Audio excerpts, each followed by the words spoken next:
it. Woo! What's up, y'all? What's cracking? What's cracking? What's cracking? It has been a young minute. It's been a young while, but we're back. We're on the main channel.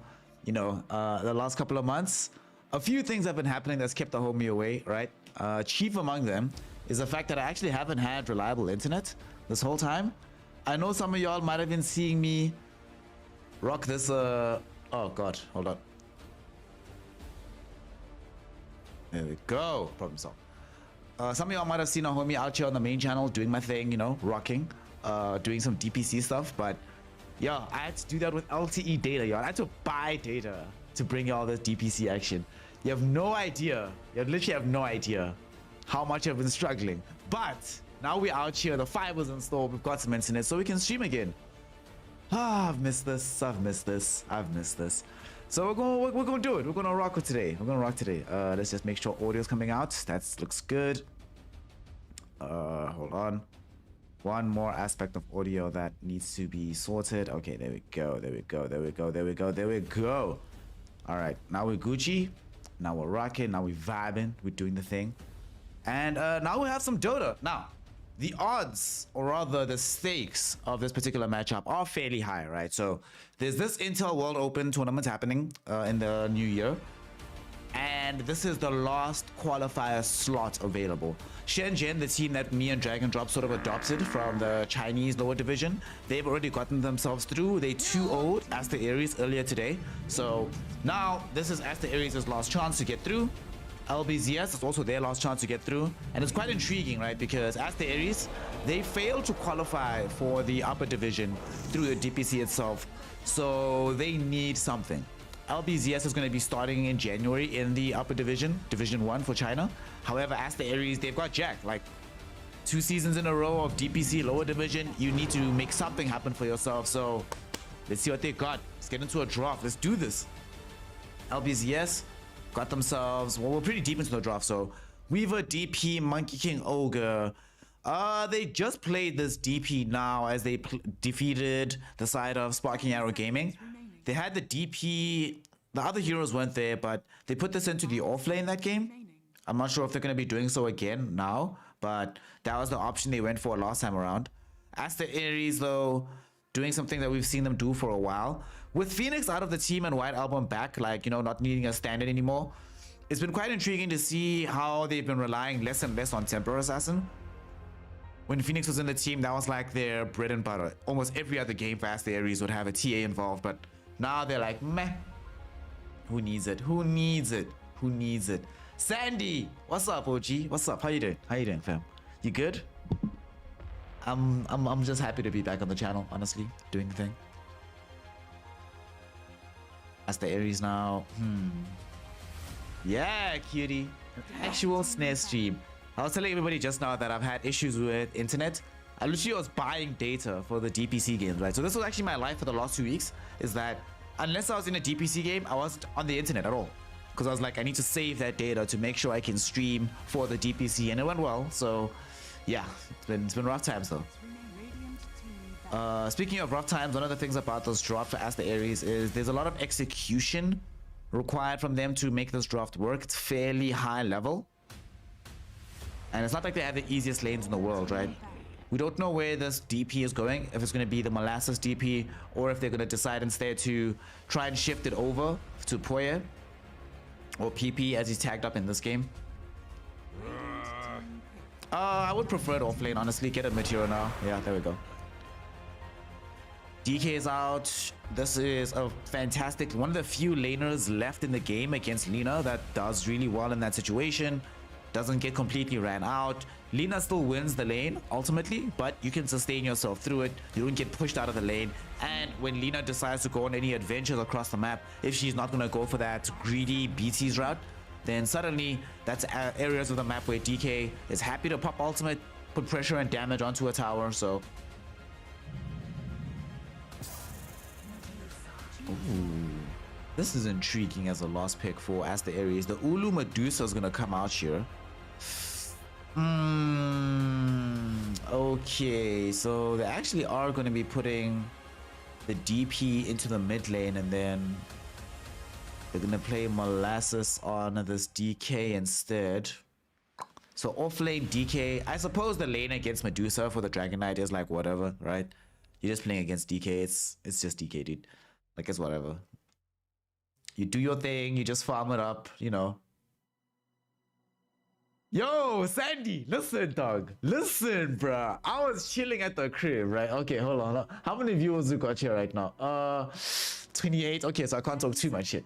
But anyway, I was at the crib, my G. I'm not gonna say I was sober, right? Because I had a day off for the first time in like a long time. So I just hung out. I was drinking. I was having myself fun. I was supposed to work yesterday, but that didn't end up happening. The tournament or the thing I was supposed to do got shifted, moved over. You know how it is.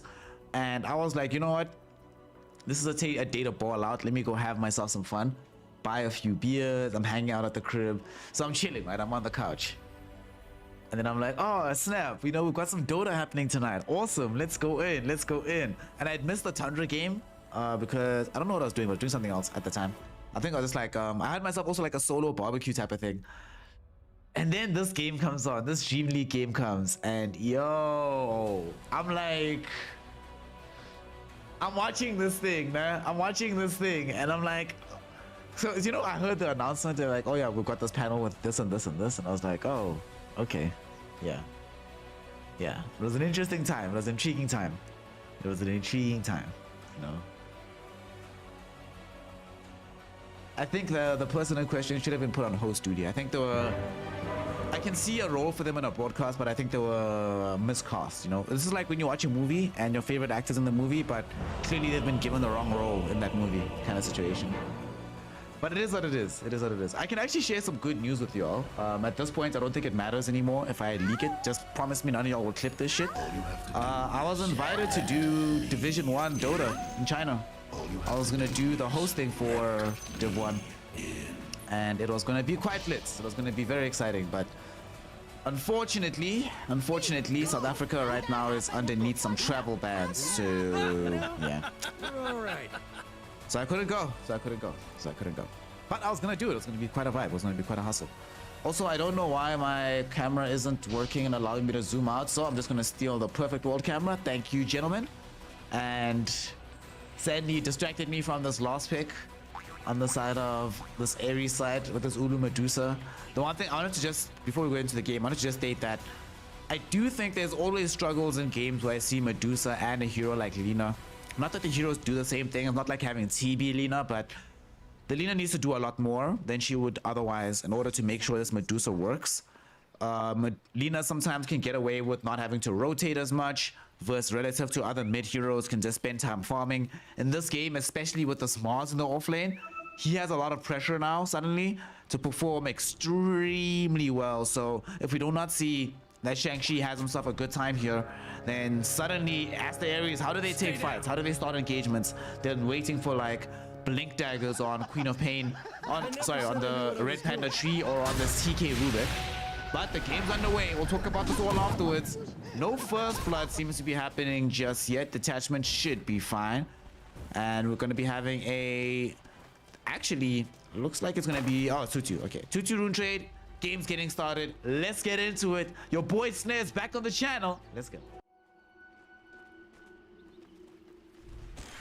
Gotta love that. The one drawback of stealing cameras is because you're stealing the camera, you end up in the situation where this person's cursor movements can be a little bit annoying, but it is what it is. Besides, I'm looking at this as practice, right? When I eventually get into that overseas level, most of the time we class off clean feeds there, so become accustomed to it. As we see, White Album and PP. I don't know why he changed his tag name. IO is much cooler than PP, but whatever. He's out here in a lane where it's a little bit more difficult as DP instead of playing the DK in the same situation. The primary difficulty being that, yes, you can still stay very much in good stead with the CS, but there's a little bit less sustain for the DP rather, because she's never going to get Spirit Siphon out onto Lina. So that does change the dynamic of the lane a little bit. Means that Lina has a bit of an easier time against Death Prophet than against the Davion, but we see that they have decided instead to put that Davion onto the offlane. He's doing well right now. Down bottom, Monkey King also going to be farming quite well. Of Of course, Aster.Aries would have been quite happy if Ulu was playing the Monkey King to put pressure onto Molasses, but not going to be the case for this game. This is a game where Red Panda's entire job is going to be protecting this Deucer. And fortunately for them, although there is quite a lot of pressure that can be applied by a DK Weaver lane, eventually the protection of the Treant Protector will constantly kick in, prevent the Medusa from actually dying. However, it does mean that the first 3 levels, she can't get very aggressive in the lane and has to watch herself and her positioning in that side of the map. Hey, Doko, shout out, fam. Shout out, fam. I won't lie and say I'm not pretty bummed. I'm actually quite sad about it, like, still to this day, but I still recognize how great of an opportunity it actually is. So despite the fact that I won't be able to take advantage of said opportunity, I'm still feeling quite good about it. Hashtag blessings, I guess.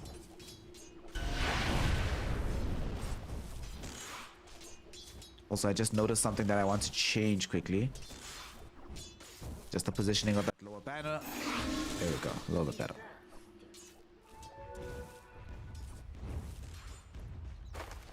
So, White Album, since his return to the team, if I'm honest, I do think Aster.Aries isn't as good as they were with Phoenix. But that's mostly due to the fact that Phoenix spent a lot of more time playing with them than White Album did. So White Album doesn't necessarily have that same cohesion with the squad just yet. Dota 2 is ultimately not just a game of skill, but cohesion matters, synergy matters. Being on the same page with the understanding of the game matters. As y'all know, I say this all the time. Dota 2, a game of freaking margins. So those margins can certainly be reached here. It's right now. Ulu starting to get back into a decent stead with farm. Now that you've gotten past the threshold of the very scary first 3 levels, you haven't died just yet, so now you'll be okay. You're gonna really start to walk away with this game farm-wise. Oh snap, actually. Before we get too deep into this, let's give y'all a quick prediction here. I don't think Jireen is around, so we're not gonna have some epic named predictions. LBZS. Aster.Aries. Alright, so we'll make this a 5-minute prediction, y'all. So we're gonna keep it quick, we're gonna keep it snappy.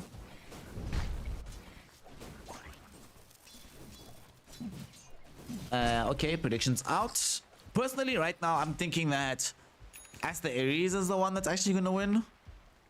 Although like I said, I have reservations and worries about this Lina.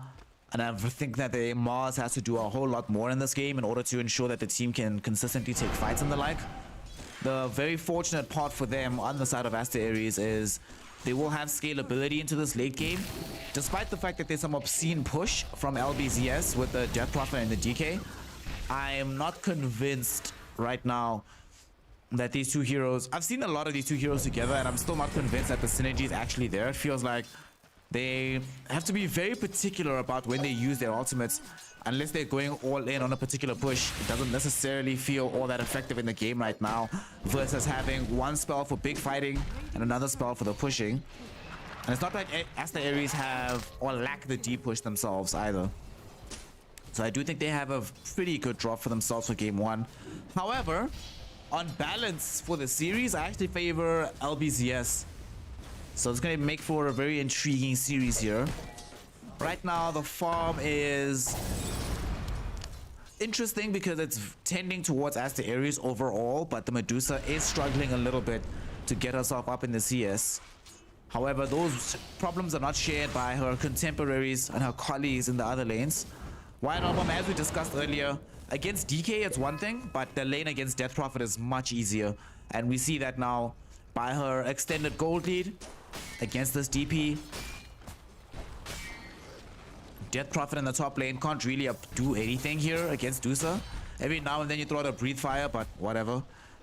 As the levels have come up for Ulu, this is what we're talking about, right? Like the first 3 levels very scary for Ulu, but afterwards it's like whatever, who cares?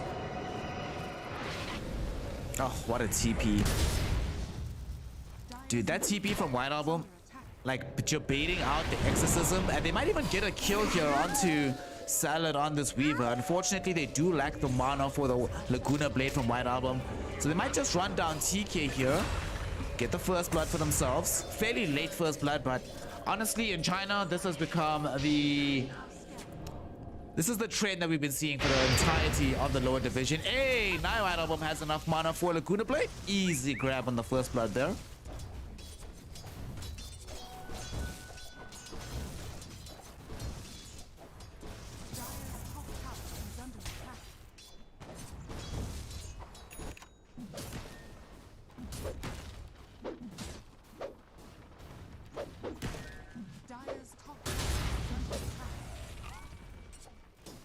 Kagami in this game, we do see the build up for Battle Fury on this MK. The flop with Battle Fury always is just making sure you have enough time to take advantage. I personally don't like it on Monkey King, but I also understand that this particular patch is a lot more favorable and friendly towards Battle Furies than the previous one was, so certainly something you can do. Right now, though, they are struggling a little bit on LBZS because they are not going to be able to really press with these ultimates that they're utilizing right now. Bottom, Kagome jumps forward with the Primal Spring, but he knows that there's not going to be a full kill. As I say that, does he know? Because TK is just going to get ran down. Jingu Mastery gets procced. And Kagome, with this orb of value, finishes off the kill. Brilliantly done by the Monkey King. That's how you would love to be starting a game for yourself.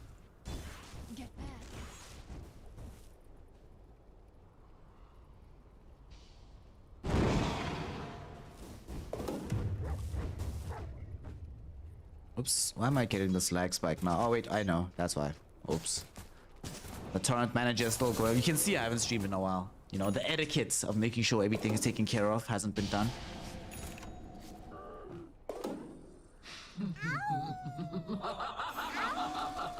We're getting to that phase of the game now where Ulu being forced away from the lane, but will now have access to this triangle. There's no wards that have been plopped down just yet by LBZS, which will prove to be problematic. But at the same time, if you look at their heroes, they kind of have a difficult time rushing headlong into the Medusa style of the map.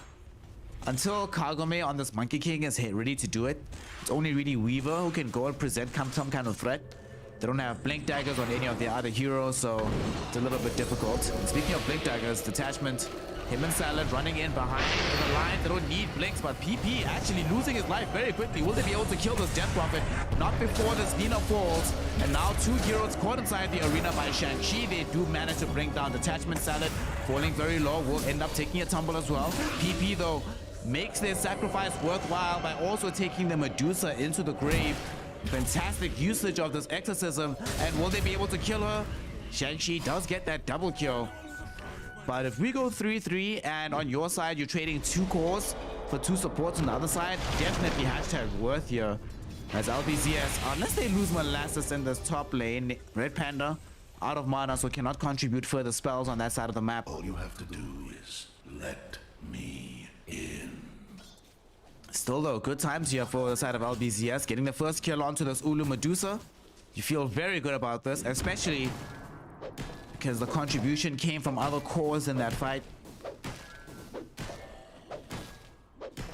Kagome couldn't really involve himself, but you're fine with this. He's just farming away down bottom. Opponent core is dying in middle. Life is good. Life is good. You'll take it.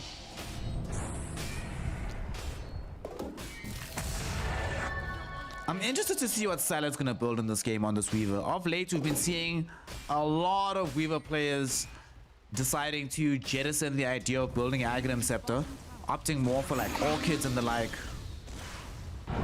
Personally, I've always thought that Axe is just too good to ignore. White Album, woo, bye-bye my friend. My god, that's a lot of damage. Double damage out on PP. Kagome shows up as well. Very easily able to claim that kill. And now they're also looking for the Tier 1 tower in the top lane. LBZS getting themselves into some decent positioning here. They've got a ton of gold on this Death Prophet as well as on this Monkey King. Even not having this Battle Fury, he still feels like the major threat on the map right now.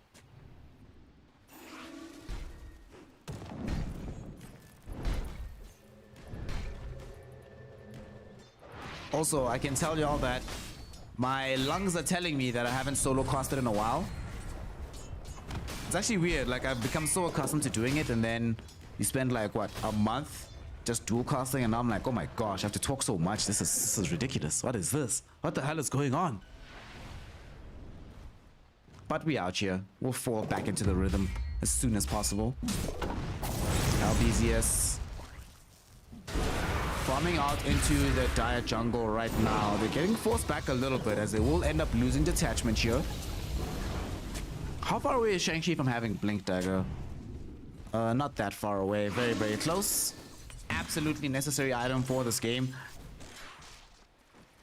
They're gonna really struggle to take fights on their own accord. I think the Davion's close to Blink. Yeah, he's about to grab it now. Monkey King's still a bit of ways away from having the Battle Fury, but top lane, they might find Wild Album here. Nature's Growth from Red Panda will try to Overgrowth will come out, and they keep him alive with this living armor, and now suddenly it's this Monkey King that needs to run away. Wild Album, though, doesn't have the confidence to get the full turn there. Otherwise, Kagome might have ended up dying. However, Aster.Aries, I think, just happy to walk away with the life of the Lina. They'll take it for now. It's all good.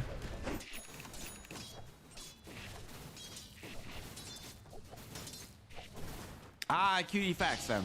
Facts, facts, facts, facts, facts. Facts, facts, facts, facts, facts. The solo casting seems to have put the homie on the map somewhat, and now we're out here. Now we're out here. Honestly, sometimes I still can't believe it. Like tonight, I'm doing a upper division game on the panel for South America, and I still can't believe it. Just like Shang-Chi can't believe that he jumped in, revealed his Blink Dagger with an arena, and all he got for it was a lousy freaking Ogre Magi. What the hell, dude? On the bright side, they do force the Death Prophet to use the ghosts. But certainly not the initiation he was hoping for when he came to reveal this Blink Dagger.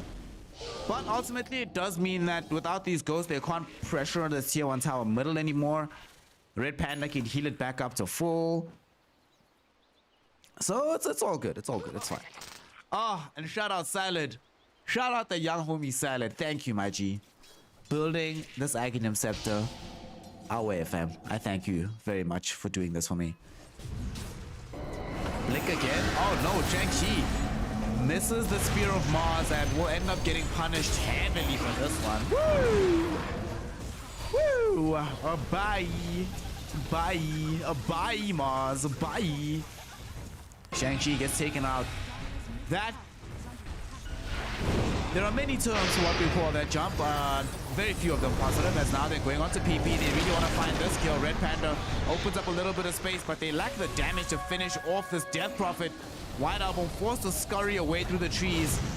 And now with Molasses showing up as well, this DK is a little bit too strong right now to contend with, and he does manage to force all of these heroes away from the tower. They take the tower in question. And now LBZS.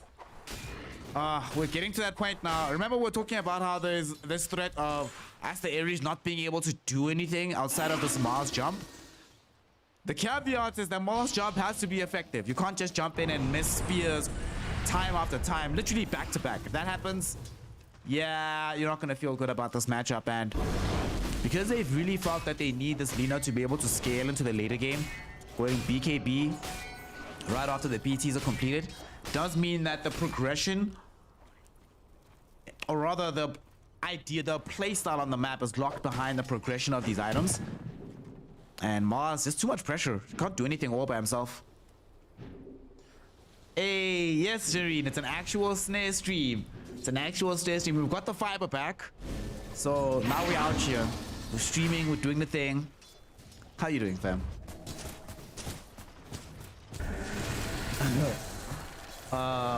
You wanna be a caster, Joko? What I would recommend if you really wanna be a caster, firstly I would say it's not that recommended for most people, but you know, if you really wanna do it, just start out by just casting games casually with your homies. When people are around and you're just watching a game, do some commentary on it, see how it goes. Right now, oof, Ulu gets back in time. The smoke in from LBZS does not go as planned, and Aster.Aries come in with Shang-Chi. Another arena pop. Ulu rushing forward with the Stone Gaze Fall up, just to make sure that they do not just turn instantly with these ghosts onto the Mars. Yet again, we're seeing the problem that Aster.Aries has. Despite knowing for a fact that LBZS have failed to smoke, they're in a vulnerable position. We could catch them off guard. All we have to jump forward is this Mars, and that's it. We don't have any other way to close the gap quickly, so Wall is taking these extremely awkward fights where after Shang-Chi jumps in, Ulu instantly has to pop the Stone Gaze. Not to go aggressive, but just to ensure that they can bail the Mars out of trouble. And yes, they do manage to avoid losing Ulu in that situation, but is it actually worth it? Is it actually worth it? You had to draw the entire team down to that side of the map. This Monkey King was just farming elsewhere. He's finished Battle Fury. He's getting bigger and bigger. They might catch Salad down bottom, Spear of Mars onto him. And that's going to be, you know, a quick squish on the bug. That's something. It's something. Don't get me wrong. It's something. Oh, snap. Ghost Proxy. It's the homie. It's the homie Ghost Proxy. What's up, OG? Shout out for the subscription, fam. Thank you, bro. I really appreciate it. I really appreciate it. How was the flight back down to Cape Town, G?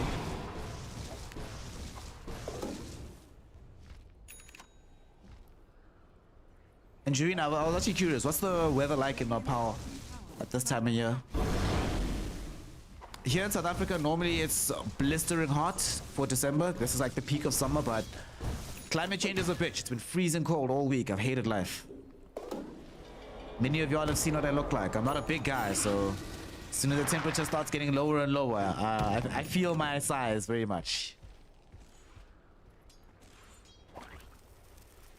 And Medusa is starting to feel her size a little bit as she's now dipped into having this Manta style. So Dispel available onto the Silence. Ulu can solo carry this game if you get big enough.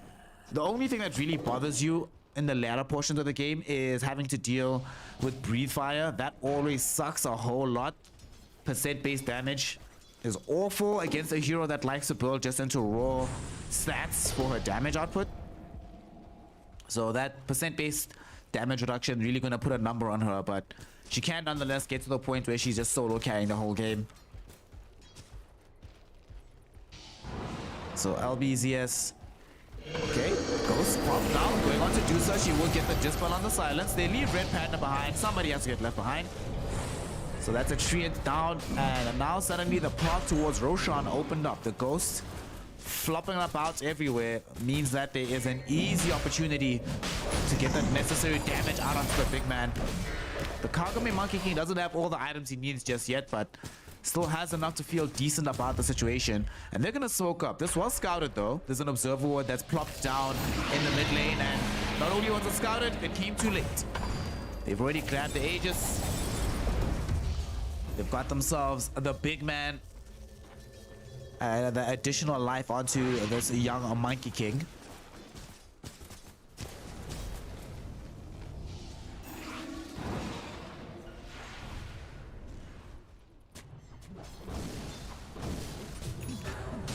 Oh, Shang-Chi? Shang-Chi? Shang-Chi? Okay. Just jumped in to say hello. Not gonna really do anything with that situation. Just hollering at the homies, you know. Giving them a pound, saying what's up. Salad getting closer and closer towards having Aghanim Scepter, and Aster.Aries definitely need to worry about this. They haven't actually revealed Monkey King in a fight just yet, like a big engagement on the map. However, when they do so, and he has the access to the time-lapse, remember that when you get time-lapse inside your Wukong's command, it doesn't disable the stone statues forming up, so you can keep the Wukongs going for practically full duration without having to worry about getting muscled out of it.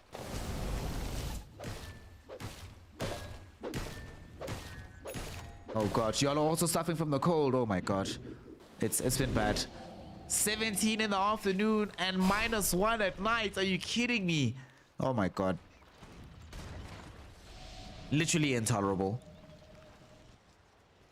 Now I understand why so many people are building their crypto farms in Nepal. It's not because people want cheap access to the tech. It's because they want to make sure that they get their heat going. Warm up the house, huh? Salad. We'll just get away with the time-lapse here. They're putting a lot of commitment onto this Weaver. And they don't have Aghanim Scepter just yet for the bug. So that one time-lapse is all you get for now. Fairly long cooldown before you get the axe. Good kill. Anything you can do to delay the inevitability of this item is definitely worthwhile. Especially when now with one hero dead, LZBS will be much less likely to try and make aggressive moves on the map. So this does delay the timing that they feel they can fully try and go for some major push.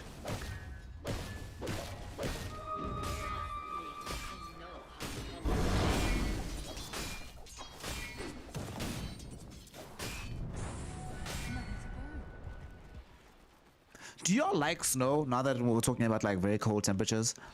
Personally, I've only experienced snow like twice in my life. It's very rarely been that cold in South Africa. And on both times I hated it. It was awful. I was like, why is this a gas? This is terrible. What do y'all think about snow in general? And by snow, I mean the weather phenomenon, not the fancy name for cocaine. We have a very different conversation. We're talking about that kind of snow, huh? Right now, though, I think that's getting scary for LBZS is as well as this game has been going. We've gotten to that scary point, y'all. Medusa is now top of the net worth, and she's gonna stay here. She is gonna stay here. She's building into the Eye of Skadi. Daedalus is coming afterwards, and then she's gonna move into getting a force off. Hurricane Pike definitely in the offing for this Medusa. Yeah, Ulu is... I think LBZS is starting to recognize that we might have left Ulu a little bit too free for this game. Yeah, it has died once, but we very rarely warded up this triangle. Most of our smoke ganks haven't actually been targeting the Medusa. We've been targeting some other aspect of the map. And look where this gank is going. They're coming bottom, and they are going to kill Shang-Chi. Either him or TK. Well, Shang-Chi trying to TP out, but underneath a rat trap. So there's no option for you, my friend. And both him and TK will end up losing their lives here, but ultimately it is still more time and space for the Medusa. Like, it might sound like I'm overhyping Aster.Aries, but I'm not even capping when I say that at this point in time, anything that doesn't put pressure onto Medusa or the Lina isn't sufficient as a move from LBZS. Because this Lina, she hasn't had the best game, but she does now have BKB. She will get to the Silver Edge. When she gets to Silver Edge, suddenly DK is not feeling as healthy about himself. Even Kagome. We often forget, right? Monkey King players will let you know, though, how important having access to Jingu Mastery is for you in these fights. If you're starting a fight without having access to Jingu, you're not in a happy place. Game is hard suddenly.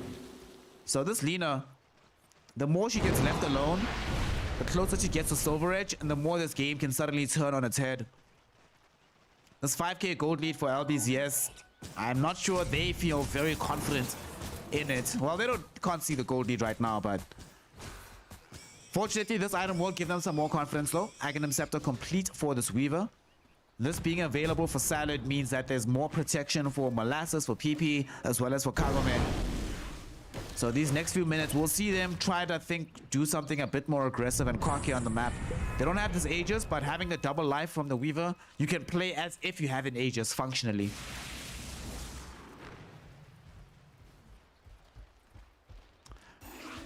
You haven't heard that name, that nickname, Sandy, for that Yayo.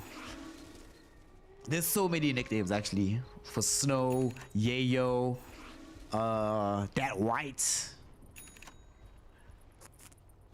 You know, what's my favorite one that I've heard? Somebody was telling me this is his connection to God. That shit was hilarious.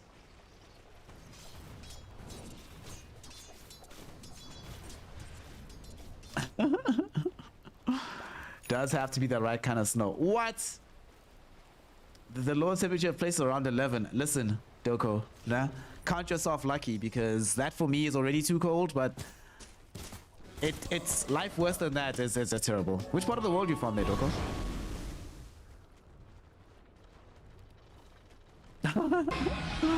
Lol, you had to be writing exams while it was snowing. Oh gosh, I'd be so sad. You know, as much as I hate snow, I'm glad I got to experience it, just so I can just say I hate it properly. Top lane, Kagome getting jumped on, does have BKB, will activate it inside the arena. Overgrowth delays usage of this Wukong's command, so now we just have to run away. Ulu triggered out the stone gates, and they have the damage. They brought down Kagome. Salad cannot find the right time lapse in that situation, and now Detachment also ends up losing his life. Red Panda will die. had been gotten Spirit Vessel, and now with Ghost out there closing in onto Ulu. Molasses is there as well on this DK.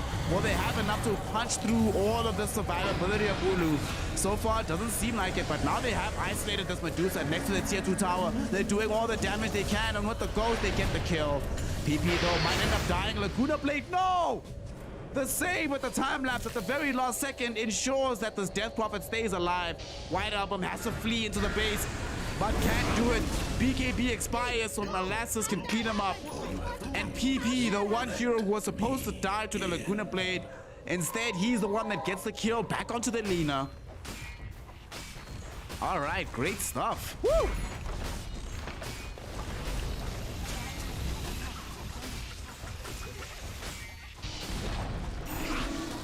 Ah, La Bamba, I love that. Dude, I haven't actually seen the movie yet. I downloaded it last night, but I'll check it out today.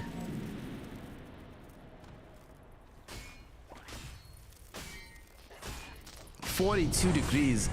Where my family is from, Doko, in the province where my family is from, it's the hottest one in the country, and that's one of the few places you do get to like these super high temperatures. Can confirm, it's not fun. It's not fun. It's not fun. Especially in a crowded area like a bus. My god, that is not a fate I would want for anybody, my G.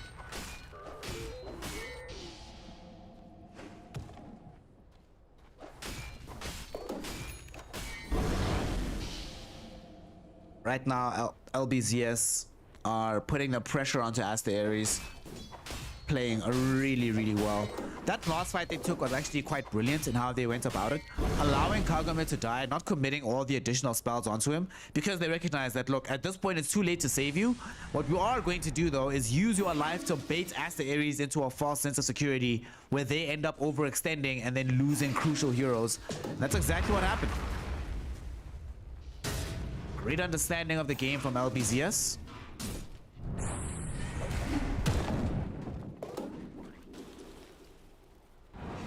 After that fight, I do think Red Panda should reserve the overgrowth for nothing else but to protect Medusa. Like, that literally has to be your only job now. Use this for when Death Prophet tries to close in on the Medusa, and then keep her at bay. He's not close to having a Blink Dagger, sadly, but the Solar Crest will still aid in his job of keeping the Medusa alive.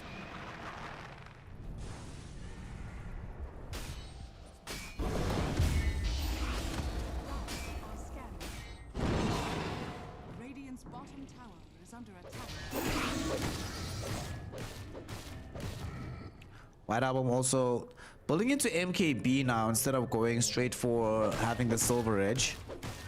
Is there any evasion on the other side? Okay, Molasses does have this Heaven's Halberd, and it is a big deal against these range right clickers. Speaking of those range right clickers, they're now going to try and ply their trade elsewhere on the map as they're trying to move out. See if they can come across any of these heroes from LBZS, but LBZS will oblige them with the smoke of their own. Come in looking for a fight.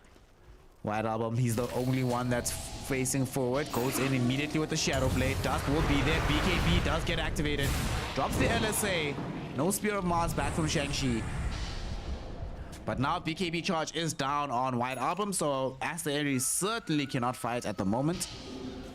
However, LBZS did also pop the Dragon Knight form themselves. Fortunately for them, though, Roshan literally respawns as they wander past the Roshan pit. So they can't use this Dragon Knight form. They still have Ghosts to activate. They'll pop them right now, daring Aster.Aries to show up for this fight. It's not an easy one. Spirit Mars back onto detachment. They want the early kill onto this Ogre. Beautiful usage of time lapse. This is just to buy time, and they've won enough time that they do manage to snag the Aegis. Man, LBZS are just on point today. They know exactly what's up, yo.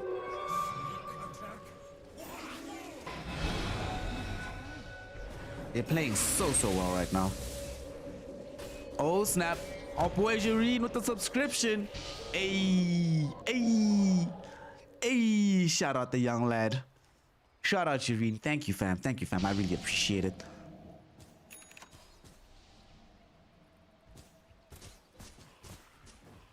Fantastic kills on the map right now for LBZS to like This play, sorry, not kills. They lost the Ogre, but you gain an Aegis. You can just wait for the Ghost to come back. And they use both ultimates on the DP and the DK, so quite a nice timing because the ultimates will be ready in similar increments, you know, 10 seconds until we have the full, like the dragon form back. And by the time they get to the high ground, the Ghost will be online again for themselves. However, there is still a little bit of time before that happens, so Aster.Aries trying to open a window for themselves by diving in right now. It's still a very difficult fight for them to take. They're quite far behind on most of their heroes, except for this Medusa. Whilst Lina is catching up. I do think this MKB is a mistake, personally. I think that the Silver Edge should be the priority here. I get it, but at the same time, I really think that that one Silver Edge hit will have a bit more purchase in a fight than having full access to a Silver Edge. Also, for some reason, Dota 2 is not allowing me to scroll and zoom in and out, so absolutely I'm leaving it on directed camera, if that's going to be the case. The Sanjin Kaya now complete for PP. Dude, this DP is just getting fun. It's a bit much. It's a bit much how much farm is being picked up here. Man, look at our homeboy Ghost Proxy. Look at our homeboy. Snap. I was looking at the notification screen. I wasn't looking at the dashboard on Twitch. Ghost Proxy, shout out for the gifts, OG. You know, Javeen, I'm glad you're still out here, you know, but now we're giving that thanks and that praise back onto Ghost Proxy. The homeboy out here with the happy holidays gifting. Thank you, fam. I really appreciate it. So much. So much. We gotta spam those emotes for Ghost Proxy, y'all. Do the right thing. Do the right thing. MVP of the game, Ghost Proxy.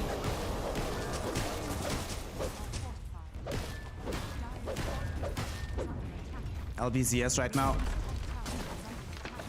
Working on closing out this game. What is a bit concerning for them is that their lead has somewhat plateaued over the last like 5 minutes. They haven't expanded that much in the gold advantage, the experience advantage, or even the win probability if we look at these graphs. And this can pose problems when you're playing into a drop that has a Medusa on the other side of it. Fortunately, they'll still always have access to some percent-based damage. You know, some very decent spells for that. You know, we've got the Spirit Siphon, we've got the Dragon Breath with the Breathe Fire. Oh, we actually have a jump in onto White Arbor. Doesn't have time to activate BKB, and they use up the Medusa before she can use Stone Gaze. Well, Stone Gaze actually was used already. There's going to be several heroes inside the arena, but she's too isolated. She's dead. No chance out of this for Ulu.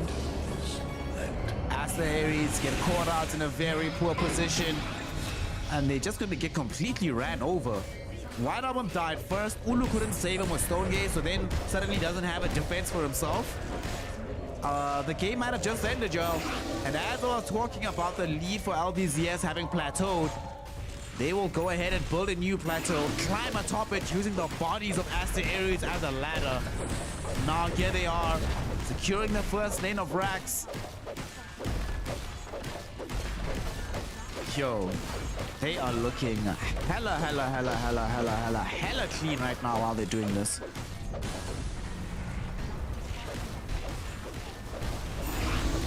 It's crazy to me that Kagome hasn't even really felt the need to utilize Wukong's command all that much, because that's not the key spell that they have. The key spell is coming in from the Exorcism as well as this Death Prophet, going in with this Yule Sun Silence. Like, yo, really shout out to PP. Like, Kagome is just done, like, Malasa has done his job with just blinking, Dragon Tail Stun. Kagome has done their job with just walking into the fight and right-clicking, but the heavy lifting has come from this Death Prophet. Key users, very clutch Spirit Siphons, getting the fear effect out. The Shiva's Guard being super clutch to get that additional slow onto heroes trying to muscle themselves away. And remember, this Medusa doesn't have BKB, so once Stone Gaze is gone, that's it. She's dead. There's no BKB, there's no Hurricane Pike, there's no Force Staff, no nothing.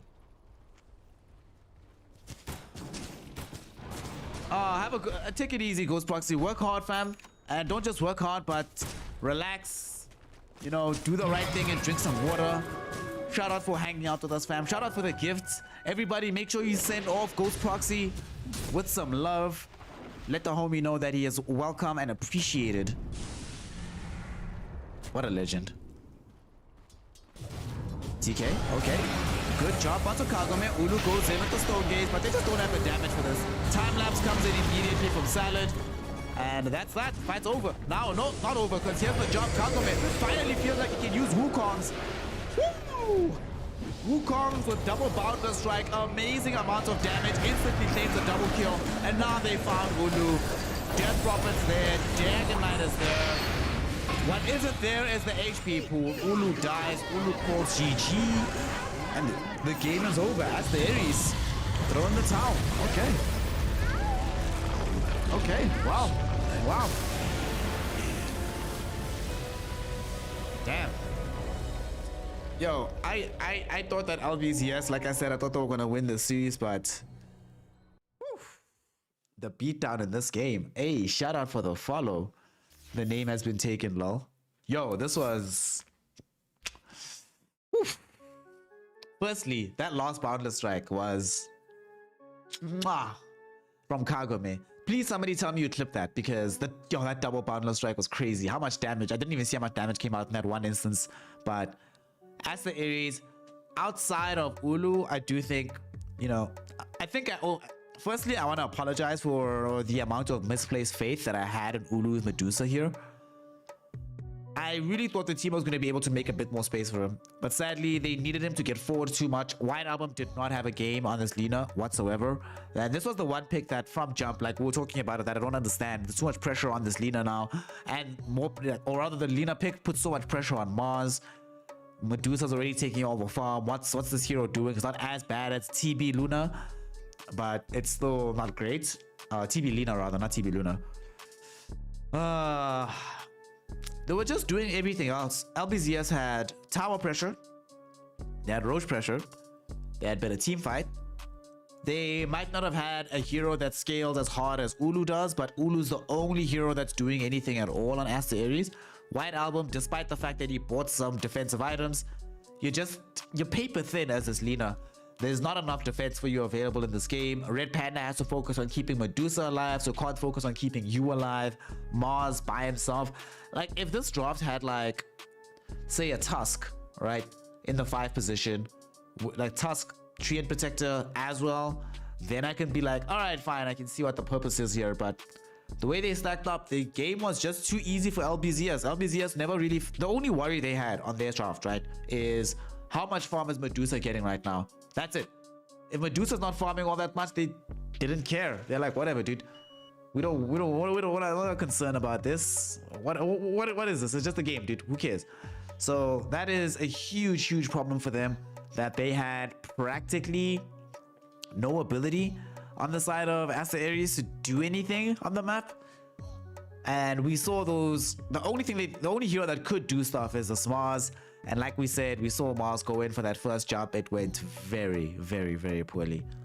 The first few jumps from Mars didn't work out. The latter ones, he started making them when the enemy just has too much damage. Aster.Aries got out drafted, and they got... This is a big problem, right? Because I think that LBZS is a better team right now. So if Aster.Aries is losing out already with some specialty picks for themselves, having Red Panda Treant, White Album Lina, and you're still losing... Yeah, it's gonna be rough. It's gonna be a rough series. It's gonna be a rough series. Oh, shout out Jireen, already handed out the points. My man did the right thing. I am now thinking that this looks like a very clear 2-0 that LBZS is gonna claim for themselves. I am not confident at all in what Aster.Aries has to bring to the table. Yeah, this is not gonna go well. It's not gonna go well. However, we're back, y'all. We're out here. We're doing the thing. Also, yeah, shout out to the Weaver. I see y'all mentioning him in chat. Salah did a great job here. I mean, who do we give MVP vote to, y'all? Who put in the most work? Because in my mind, it's either Salad or PP. Salad did a great job this game. And you know, I normally love shouting out the supports. The timing of this Aghanim Scepter really did help out the game. Came out just before any big damage items emerged from the side of Aster.Aries. So suddenly, they can't actually kill their big targets. But... normally, I'm always on the supports, but dude, this Death Prophet, man. PP, perfect game. Perfect game. Did everything that you could possibly want out of your Death Prophet. In good conscience, I can't not put in the work award. So Shout out PP. Those of y'all who just got some bonus subs from our homeboy Ghost Proxy. Here we go. Now y'all can put in this. PP, put in that work. Wonderfully done by the Death Prophet. And wonderfully done by LBZS, who are now just sitting 1-0. Almost at the point where they will have qualified for the Intel World Open. Remember, this is it. You flop on this game, you flop on this series, there's no more second chances. Aster.Aries already flopped against Shenzhen, but now this is it. If they don't do this now, they could never do it again. So will they be able to do it? We'll find out together as we come back for game 2. Shout out to y'all for hanging with the boy. And I'm not even gonna shill because just y'all being here is me having shilled enough. See you soon. Game 2 coming in just a flash.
we're back!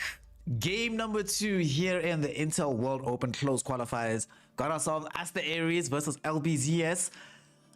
And I'm pretty sure this might be the final game, y'all. LBZS has been looking hella fresh today. They were looking super strong in game number 1. And the way it is going right now, I do think that Aster.Aries are in quite a bit of trouble. Although, I'm talking all this trash, right? I'm talking this shit about Aster.Aries. But they got my boy Razor here. Like, listen, I cannot tell y'all how excited and happy I am that this Razor has been back in the meta right now with this particular build of going for the BKB AGS, or BKB refresher, at some point thinking about Aghanim Scepter for years. And I do literally mean for years, right? My top 3 played heroes were Razor, Viper, and Weaver. And one of the things that made Razor so top played for me was just how strong you feel when you get that refresher. Now the pros feel this way as well. We're seeing him emerge here. Probably going to be the White Album Razor. Well, actually now I don't know, because it could easily be Shang-Chi Razor or Shang-Chi Doom or White Album Doom or White Album Razor. Personally, right now I do prefer Doom in the mid lane, personally. So I'm hoping that it's going to be the Shang-Chi Razor and the White Album Doom. However, LBZS still has some terrifying heroes. The return of the PP Death Prophet. We're going to be having this Dawnbreaker emerge now, so more and more ways to keep the DP alive in the middle of these fights. The Solar Guardian. Atop that, also so much help in the safe lane for the Morphling. It's very difficult to put pressure on this Morph hero in this game suddenly. We have LBZS going for this Earth Spirit. This is intriguing, having the Earth Spirit here, personally. I like the silence. I like the big team fight it gives you. I like the fact that before this, they didn't really have an easy way to get forward and get involved in frays, so now they have that easily. They still leave options for Molasses to pick a Blink Dagger hero like Tidehunter. He could play his DK again. But Aster.Aries, it's not like this game they are helpless, right? It's not like the last game where it was like, well, unless Ulu carries you all to victory, you're screwed. Now we have Doom. Now we have Razor. Now we have Shadow Demon. Shadow Demon is one of the really good heroes against Morphling as well in the earlier portions of the game. We've got this Nyx Assassin to help us hunt down this Death Prophet and just keep her from getting too deep into the fight. Definitely like Aster.Aries' draft better than what I saw in game 1.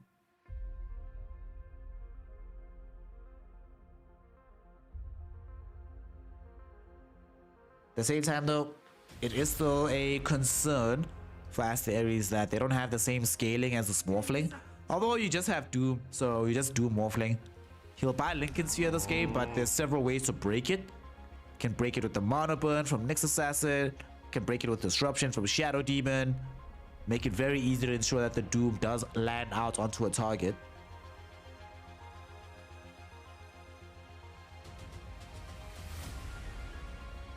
Hey, Fufu, what's up, OG? What's up, fam? How you doing? How you doing? How are you doing, fam? How you doing? You know, it's actually funny that you mentioned this, right? Personally, I really like... Normally, you know how I am about these Chinese players changing their names up. I'm normally not all... I hate it. I feel like a lot of players get worse after their name changes. But... going from Cat U to Salad? Mwah. I can't be mad. I can't be mad. I can't be mad. LBZS end out their draft by going for a Bloodseeker. This is quite intriguing. So this is going to be the hero for Molasses, I imagine. Bloodseeker in this game. I'm not actually sure I like it. Like, it gives them a bit more team fight. There's some laning prowess here. Ulu in the lane though doesn't make life easy for you. They are going to be putting Shang-Chi in the offlane on the Doom. Once Salad jumps in with the team fight, Bloodright getting the cover over like a roll in from Earth Spirit is quite a lot of magical damage. Having another big silence can really make quite another difference since you already have PP in the game. However, I really think they needed a hero that bought Blink Dagger and just started fights for them. I can see a situation where Aster.Aries either get tanky enough to not be super concerned about Bloodseeker, or now that Bloodseeker is in the game, he's not a target for Doom. He's not a target for the Razor Drain. Now both Razor and Doom are like, I mean, he can be a target for Razor Drain, but now suddenly there's a lot more targets being put onto the Morphling and the Death Prophet. if heroes buy Lincoln Spheres or even just Lotus Orbs, it helps them out so much on the side of Aster.Aries. BKBs make a big difference. All three of their cores are going to buy BKB in this game. Yeah, I actually don't like this Bloodseeker pick from LBZS. It's super reliant on them like running over the game and just keeping constant pressure up on to the side of Aster.Aries, but I'm skeptical whether he can do that. I don't think he has the best start to his game here versus a Monkey King and a Shadow Demon. Doesn't strike me as a very easy lane configuration to play into as a Bloodseeker. So I don't know. Jireen, don't you want to make a prediction for us there, guy? A cool one, like one of your boss predictions.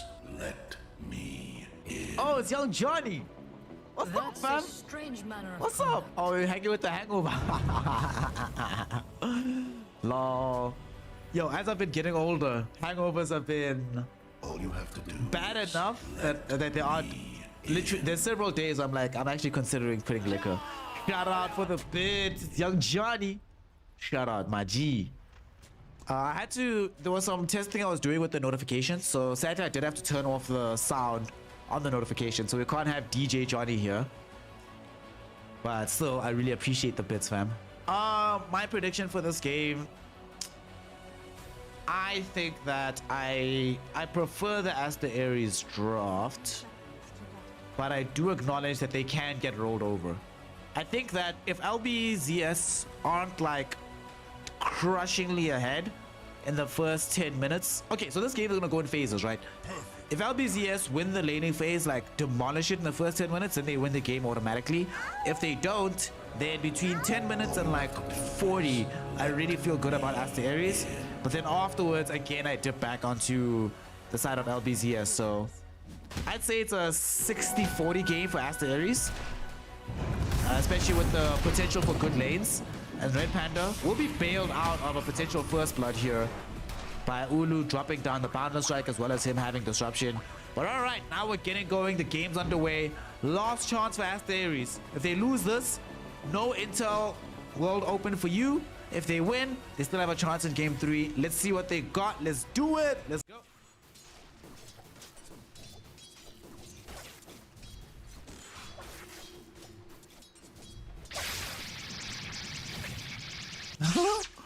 Yeah, the party with the football team, lol. Yeah, football team parties. Yeah. But I'm glad you had fun. You know, it was a Christmas party. I'm glad you enjoyed yourself. You earned your hangover, my friend. So you gotta enjoy it, lol. This game for Aster.Aries, starting out in the mid lane now. We're just seeing how things are going between PP and White Album. White Album, as it stands right now, the homeboy is slated to have a very good lane here against the Death Prophet. She can apply pressure with Crypt Swarm, but you have Drain, you have Plasma Field. Razor should just not be losing lanes in the current meta right now. And this top lane, it's gonna be for me the more intriguing part of the map because Molasses, a lot of this game rides on his performance here. And it's not an easy game to be playing this Bloodseeker, honestly. This lane, like Shadow Demon, Monkey King, there's a lot of damage that you have to worry about. And there's a lot of opportunities for them to prevent you from healing back up to max with Thirst. So, Red Panda even going ahead and getting the full chase here, hoping that Molasses would have his self cancelled. Fortunately, Salad is going to be here to provide the cover. And Red Panda won't be able to stop them from being able to pick up this water rune here, but will ensure that White Album gets the bottom one, and with Salah taking the top one, they will ensure that PP is not getting that additional help. Thanks to Crypt Storm, we'll still have a very good time in this lane, of course, but I do expect White Album to slightly eke him out in the overall CS. As down bottom, Kagome playing on this Morphling. Literally no pressure to apply to Doom, so free lane for Doom. The only thing they can do with the Morphling and the Dawnbreaker here is just ensure that Morphling doesn't die. But Shang-Chi will have a very easy game. There's going to be a little bit of trading here between TK and Detachment, and Detachment's falling a little bit low here. They know that they still have that opening point into Selly Hammer, so there's no real point trying to run them down. They'll easily be able to get themselves away from that.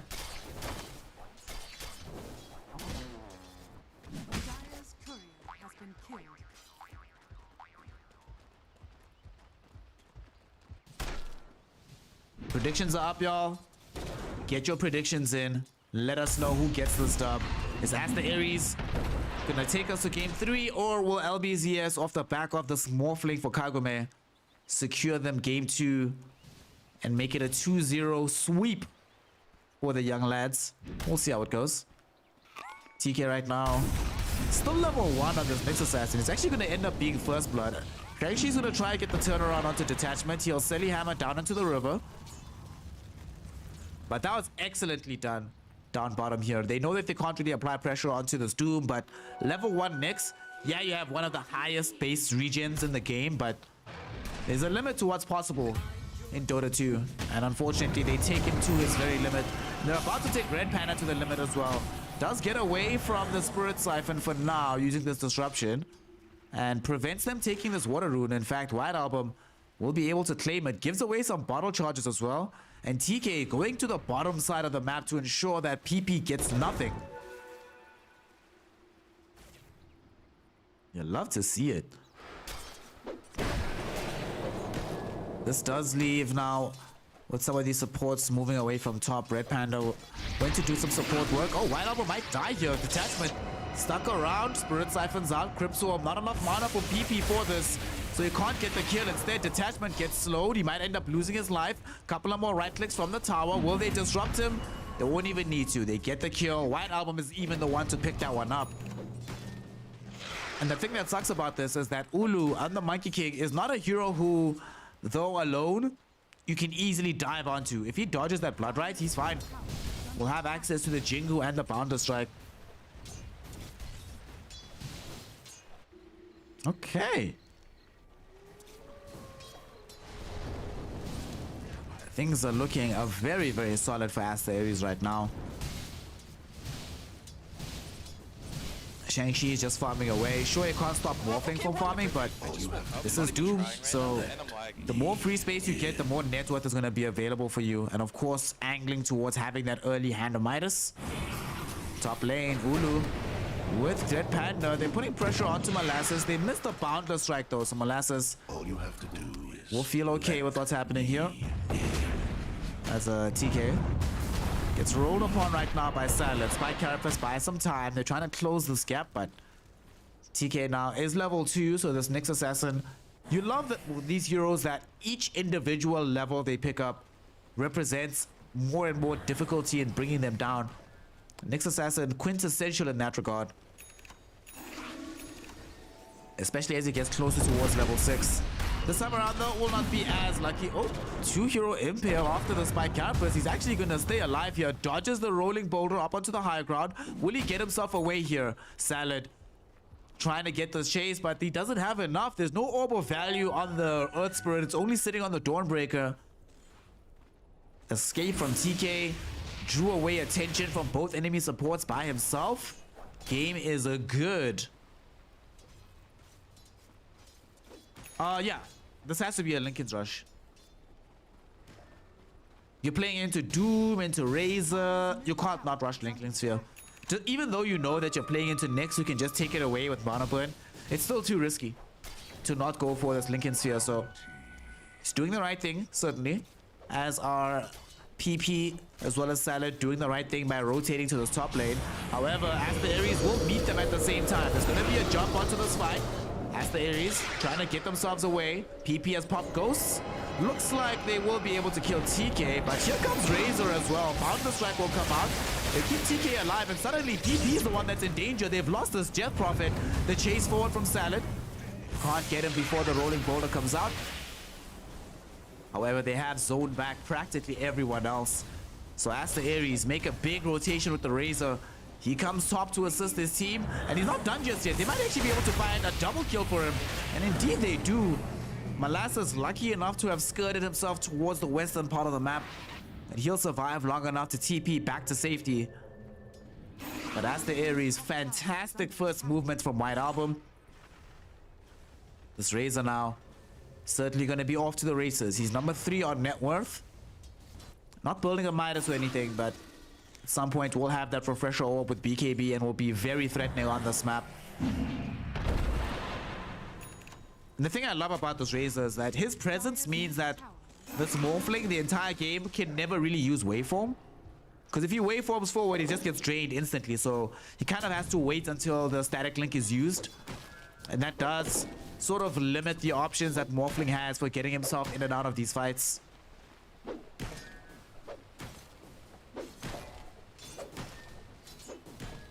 I also like that Ulu is not going for the Battle Fury. He could, but understands that the way his team is crafted right now, they definitely need to be able to fight sooner rather than later. We see a quick roll onto this Doom down bottom. Shang-Chi though is level 7, not an easy customer and definitely will not die. They recognize that they can't kill him and they actually might kill Kagome here. Razor showed up with an Invis rune. They have a Doom available. Will Kagome be the target here? If Doom was able to stick around, they might have found that kill. Molasses getting gone on in this top lane. Selly Hammer coming in, but it gets blocked by the Spike Carapace. So there can be no heal. We'll at least get some revenge onto TK. But certainly worth it for Aster.Aries. Hitting the quick kill out onto this Molasses. They might even find detachment now as well. Stuck around a little bit too long. Selly Hammer drags away. PP coming into the high ground. With Kagome also being available for this defense. They will throw resources at the problem and LBZS. The problem will go away for now, but another problem presents itself is that now PP is top. They have to use these ghosts for this tower. Otherwise, they've wasted a very big rotation again on this Death Prophet.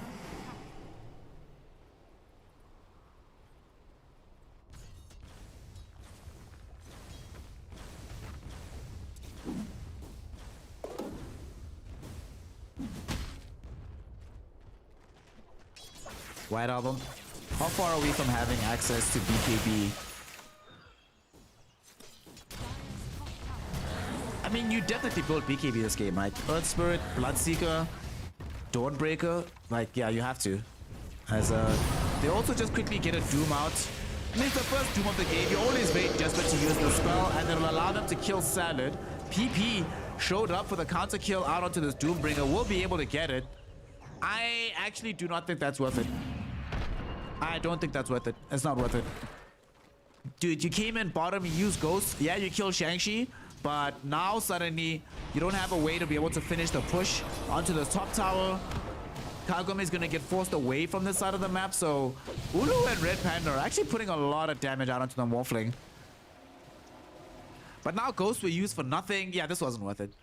TK just going to roll to the top lane with Vendetta active. Hope that somebody is in a bad position or a courier is moving in and out, but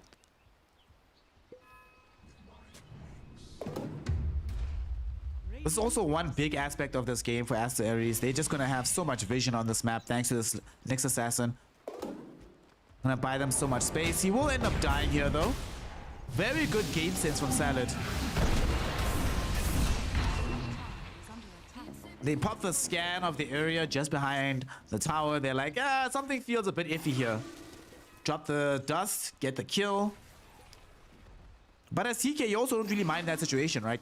You know that they have to do that. They have to expend resources, use the money to kill you. And it's not like they have the easiest time pushing that top tower now because, remember, they use Ghosts on the other side of the map.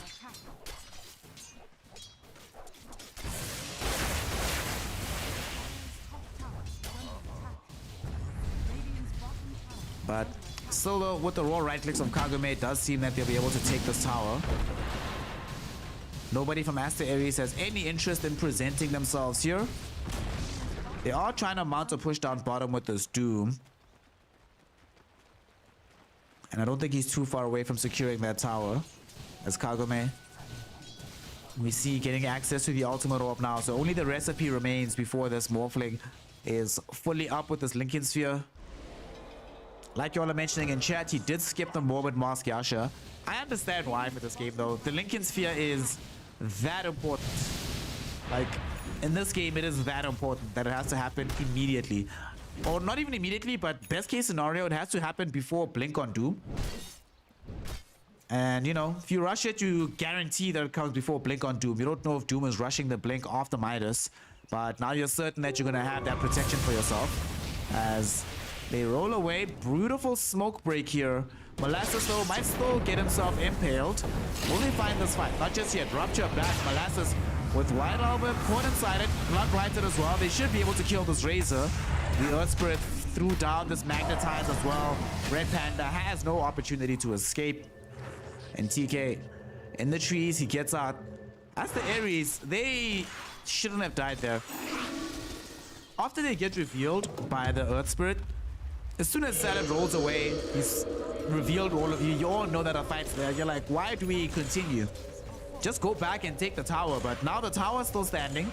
PP gets to pop ghosts, pull through to this mid lane, and putting pressure on the tower. They might try to kill him, but they don't have enough catch on the side of Aster.Aries. Without the access to this young TK Nyx Assassin, they unfortunately could not get the appropriate impale. Red Panda not there with the disruption, so they can't use Doom in that situation. They do protect the tower though. That's the important thing. And here we go. Okay, Doom bot blink, and suddenly the decision is validated for Morphling. They're actually gonna go bottom, looking for White Album. Dude, he just died. Oh my god. Oh my god. And with this build on Blink coming before BKB on Doom, this decision to rush the Lincoln Sphere 100% validated. Because normally the move after this here for Aster.Aries is as soon as you get this Blink on Doom, you move with the squad, you smoke, and you go hunt Morphling. That's it. That's the only play. Just go hunt Morphling. But now suddenly you can't do that. TK is going to be here. Okay, they've gotten this. But, oh, he didn't doom him. He realized that, well, with all these stats, he's already gotten the strength morph out. We're not actually going to kill him. Imagine he doesn't have the Lincoln Sphere in that situation. He's actually dead right now. So, Kagome does the right thing. He's still alive. This game becomes suddenly a lot more difficult for Aster.Aries. Oh boy. This is terrifying now. Because Aster.Aries, they're not getting that much farm on their Razor, and it really feels like White Album is needed for this game to present the threat onto this Morphling. Molasses doesn't have much farm top lane on this Bloodseeker, but he doesn't need to. We see that he's just building into Gluttony after this BKB, so that he can lock targets down, ensure they get blood righted, make life easier for the Morphling, and life easier for PP on this Death Prophet. Kagome gets jumped, gets doomed. He didn't get off the morph this time around though. He's trying to retreat, but they have, woo! A lot of damage. They will be able to find that kill. There's no item in the game that would have helped him in that situation, sadly, so does find himself getting brought down. Kind of surprising that he was still so happy to play around that bottom area of the map right after he tried to get ganked. He literally died where he escaped like seconds ago. So that's a little bit peculiar. But Aster.Aries will not look a gift morph in the mouth. They will claim the free kill for themselves. And this Doom, he needs to get Refresher as soon as possible. After BKB, I think he just rush Refresher. Like, you can't go Skadi this game, but... or Shivas rather, but I think you just go double Doom. You Doom Morphling, you Doom Doom, you Doom the Death Prophet. And then you're happy. Bob's your uncle. Even if the DP gets the ghost out in the fight, she won't have Spirit Siphons. We've just seen how effective PP can be when he's given the reign to run around without any care in the world. So Shang-Chi, definitely a lot of pressure on you, my friend. Dire's middle tower is under attack. Dire's middle tower. Also, a little bit of pressure on Ulu. Can't afford to die in this game. Oof, almost died here. Will he get out? No, he won't. Last second, and there's no hope. Even bring in the Solar Guardian from detachment. They find TK as well. Does pop this onto this Nyx Assassin. Should not be any possibility of an escape here. As they ran the little bug down. Oof, oof, oof, oof, oof. Now suddenly the path to Roshan is open. Okay. Trust the big man, they say. And it does not seem like they'll be able to stop this happening at all.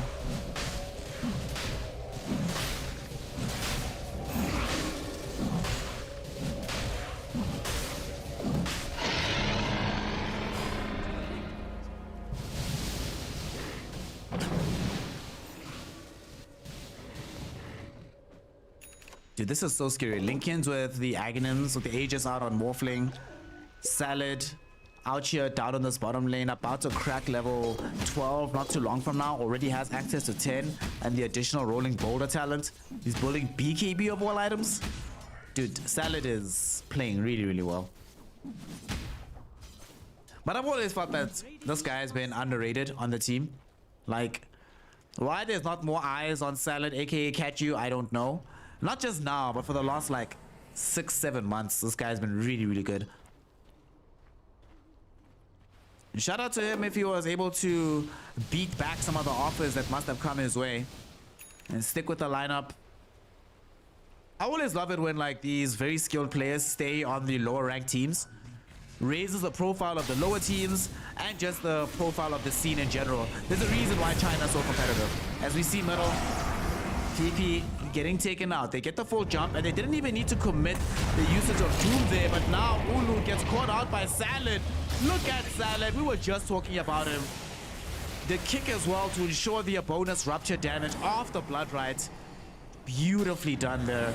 So they end up trading 1-1. PP in exchange for Ulu. Ulu certainly more worth to Aster.Aries than PP is to LBZS. Well, maybe not anymore. Now they must be thinking to themselves, White Album, I guess you're the carry now, bro. Can't rely on this Monkey King anymore in this game. Yo, I feel like no matter what happens, Salad is gonna get the MVP. Putting in that work in this game. My goodness, 2 games in a row. We've seen Salad just be out here as a big row middle. Salad now isolating the Shadow Demon. Will enable them to get a kill onto Red Panda.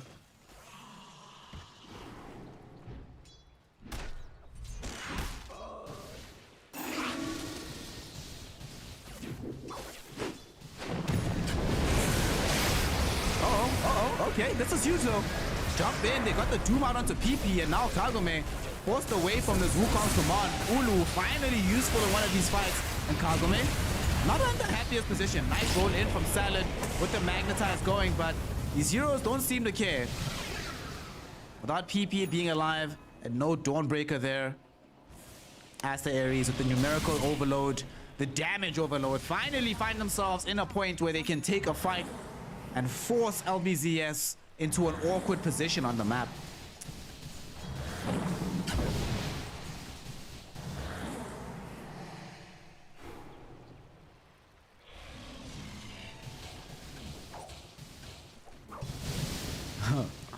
Yeah, Dancing Rain, listen. I've been holding out for not just a Chinese win at TI, but for a specific LGD win literally since TI7. In TI7, LFY, LGD, Newbie as well, you know, pretty good teams. LFY, in my opinion, was still the best team at that tournament. As we see Molasses just getting ran down here. There's no way to escape, my friend. Boundless strikes, some right clicks. I mean, unfortunately, you don't have BKB just yet, so no defense for yourself. And Salad, I don't know about this. Don't be near White Album right now. Mans has access to BKB, a Yasha, a Quicksilver Amulet, and is presumably building into either Ags or SNY. I think SNY first, and then you come back into Ags.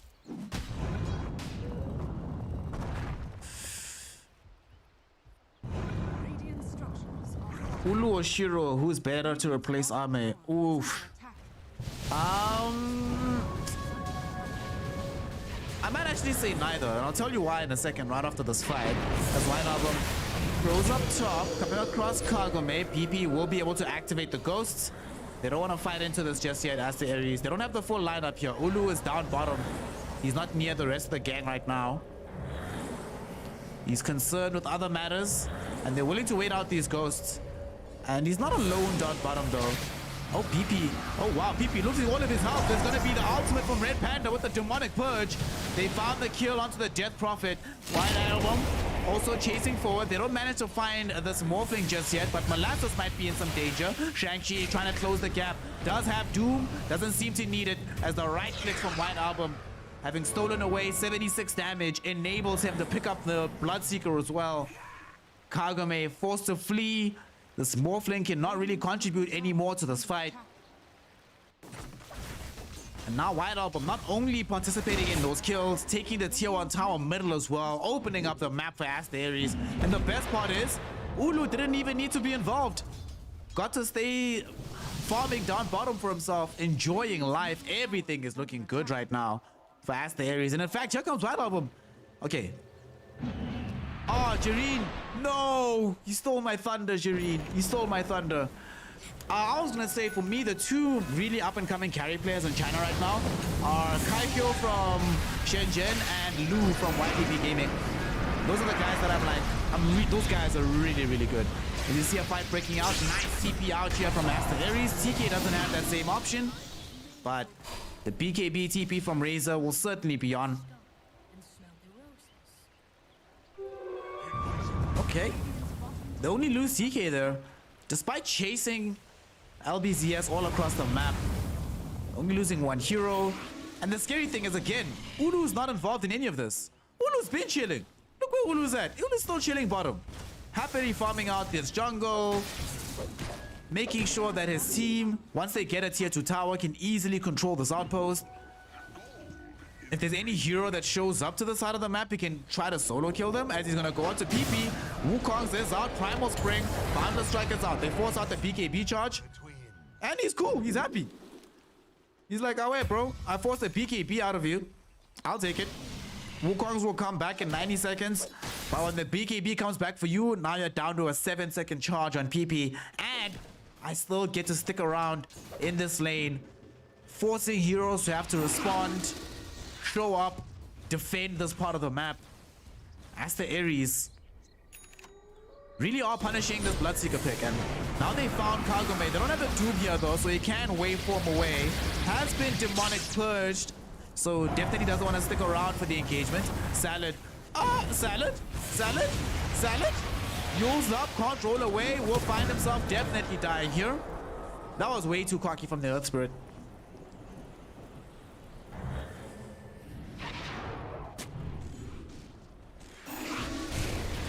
So here comes Shang-Chi now.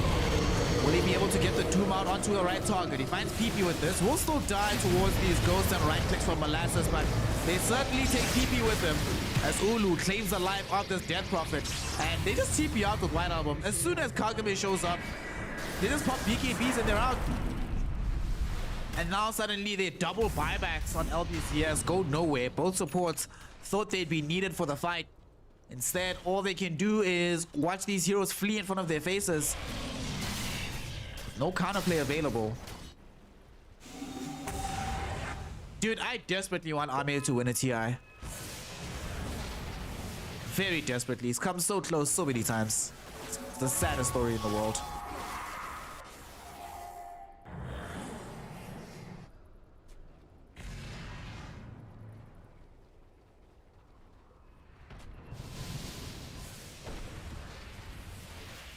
But I think, like, he's been runner-up twice now and third place once.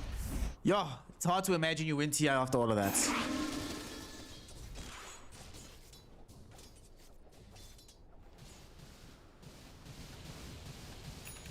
TK will scout out that Kagome has just picked up a BKB, and yeah, like, they keep knowing that TK is out here, but he might have actually just evaded them because they've set up for a kill out to Salad instead. Pop the dust thinking that, hey, we've got a free bug to pick up for ourselves, but little do they know that the bug is just setting up for White Album to get a free Salad. Nice and leafy, he crunches it down. Now this Razor, we're almost there. Y'all thought Razor's been scary up until now? You've seen nothing yet. Once we get this refresher going, my god, my god.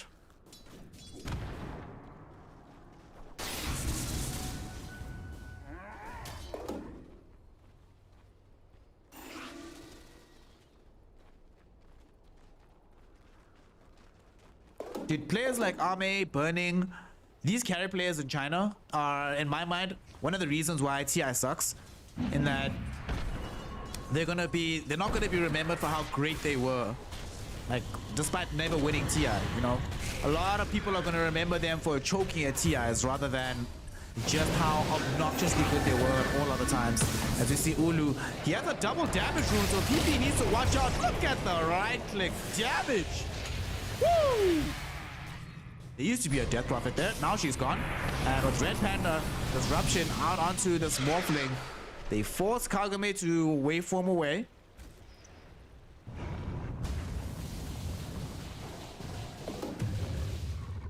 What's Morphling building next? Wait for Eye of Skadi. There's already a Skadi up on this Monkey King though. Honestly, the game is over. I don't even know why they're playing right now from LBZS.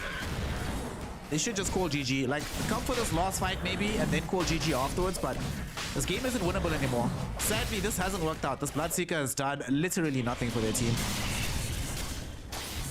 Imagine they had Tidehunter instead of Bloodseeker. Just imagine. Just some kind of way to start fights themselves instead of having to hope and pray that Aster.Aries makes mistakes, because the only times that LBZS has started fights in this game is when Aster.Aries have made positioning errors, not just purely because they understood exactly where to go for a good fight.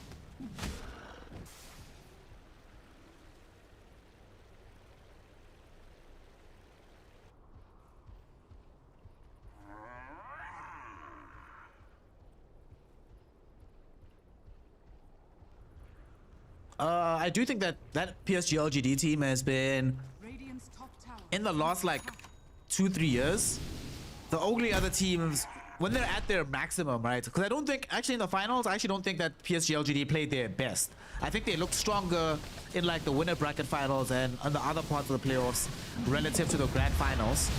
Not to say they played badly in the grand finals, just it didn't feel to me like the peak PSG LGD that we'd seen throughout the year.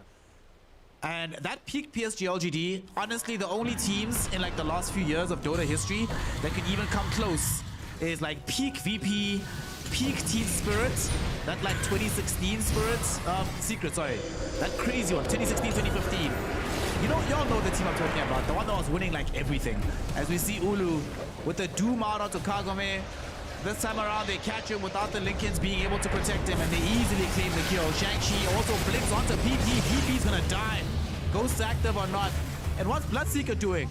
Absolutely fuck all, because this hero is useless in the off lane. Just has to run away from the rest of his team as Aster.Aries clean up yet another fight. And very, very shortly, looking like they're gonna clean up this here game. Boundless Strike out onto Detachment at the top lane. Okay, whatever, dude. I just woke up. Not even trying. Woof! Woof! Woof! Damn. Bloodseeker items. He has BKB, Maelstrom, and he's changed his mind so many times. He wanted a Gleipnir at some point, and then now he just instead decided to go for Aghanim Scepter. And is he gonna die here is the question. But he's at least not gonna be able to finish the TP. Gets interrupted. Shang-Chi coming in. Shiva's God is active. They found the Sentinel Conqueror Warstop, and I think they have enough damage to get this kill. Molasses, unfortunately, he's as slow as his namesake right now, with all these heroes of Aster.Aries having a very full sticks of HP, so he just dies behind the trees. And the rest of Aster.Aries, their only concern is securing the tier 2 middle. They bring it down. Yeah, this game's over. This game's over. Ah, Tammy B, of course. We got you. We got your back. Yeah, exactly. They have no catch. They have no initiative. Like, the only way they have to start fights is a Salad rolling in and hoping to find the right target. Outside of that, they literally have no initiation. Aster.Aries have several ways to start fights. You can either have Ulu, as he's doing now and he's been doing, jumping around, finding boundless strikes onto very unfortunate targets. You have TK in front of him, moving on the map, creating space with the Vendetta, impaling targets like what we just saw bottom onto Molasses. There's a blink on Shang-Chi, so he can close the gap fairly quickly with the Scorched Earth, blink, Shiva's God. Hell, even Red Panda has a blink dagger. And LBZS just don't have options for themselves. They're at least gonna try and find this kill onto TK, but yeah, they let this one go. Ulu actually jumps in. They're looking for a kill onto Salad. He's still alive right now. Here comes Shang-Chi. They blink up. They get the Doom out onto the DP. PP's in trouble. Can't activate BKB, so gonna get right click down. That is one down, no buyback. Dawnbreaker about to get taken out as well. Detachment also doesn't have access to the buyback. These heroes, one by one, they're in danger and they're falling. They will at least be able to force back White Album as Ulu in a bit of a dangerous position. He might die here to Molasses. Bound to strike though. Puts him back up on the HP. He kills Salad and they lose Molasses as well. Ulu will pop the first life on the Aegis. But it took LBZS 4 heroes to get him to that point. And now with only this Morphling left alive, he doesn't have any assistance, no allies, no life, no nothing. He does have buyback, but to what avail? They know what's up. They know it's over. GG gets called. And LBZS, this draft didn't work out for them. The Bloodseeker last pick, they got punished for it as we thought they would. And they end up having to give up the ghost. GG, well played is called. All right, we see y'all. We see you. We see you. Okay. So Aster.Aries, not willing to just let this game go easily, they ensure that they at least come away with this young 1-1. You love to see it. You love to see it. You love to see it. Aster.Aries did really, really well. But honestly, this is mostly a draft win. Like, we were talking about it in the draft. As soon as we saw the Molasses Bloodseeker come out, that this is... Suddenly the game is so much more difficult. You have to roll the laning phase. And, you know, this is actually kind of funny. We spoke about it, right? That if LBZS win the laning phase in the first 10 minutes, then they feel really good for the game. But if they don't, Aster.Aries has like a free 10 to 40 minutes. This was as free as they come. There was nobody who experienced any difficulty on their lineup. They just did easy things.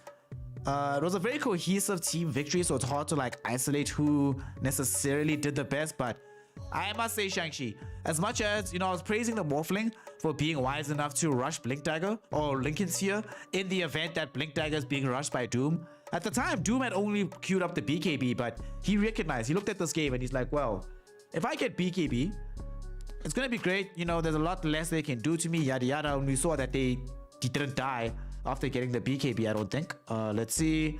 Well, he died once after getting BKB. But the bigger thing is, if I buy this Blink Dagger, I'm a threat all the time. There's nobody who's happy to play against me. Even though PP bought BKB herself, I still have Blink Doom. Blink Doom is always a useful spell. And we look at the damage that ended up coming out from Shang-Chi. Good times. Good times. Did what he needed to do on this Doombringer. Out-damaged Ulu as well. Yeah, I'm gonna give my putting in work to Shang-Chi. This Doom, I think, did really, really well in this game. Found the right targets every single time. And the important part about finding the right targets is also making sure that you're there with your team to be able to get these kills. And he did a magnificent job of that. So shout out Shang-Chi, shout out the dub, shout out the very big victory for him. So yeah, let's show some love. Let's show some love to this Doombringer player.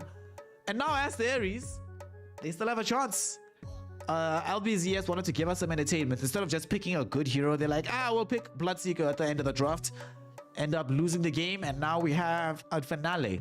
One more game to determine which one of these two squads actually goes through to the Intel World Open. This is it. You're done. You win this, you're through. You lose, you're out. And again, as I was mentioning, Aster.Aries have already found themselves unable to qualify for the upper division of the DPC. With players like Red Panda and White Album in the team, that's certainly a major, major knock, not just to their confidence, but to their prospects of staying in the team. So whenever you get a tournament like the Intel World Open under your belt, does give some justification to sticking together as a roster. So not only is the tournament itself on the line here, but potentially this roster configuration is on the line from Aster.Aries. We'll see if they can keep it together. We'll see if they can make a way forward, or will LBZS get the dub and put themselves over. They didn't look as strong in game 2 as they did in game 1. They'll need to find themselves yet again. Stick around with your boy. Not even gonna shield today because I'm just glad to be back. And we'll be back for some more Dota, some more hype. Game 3 coming soon, so don't go anywhere.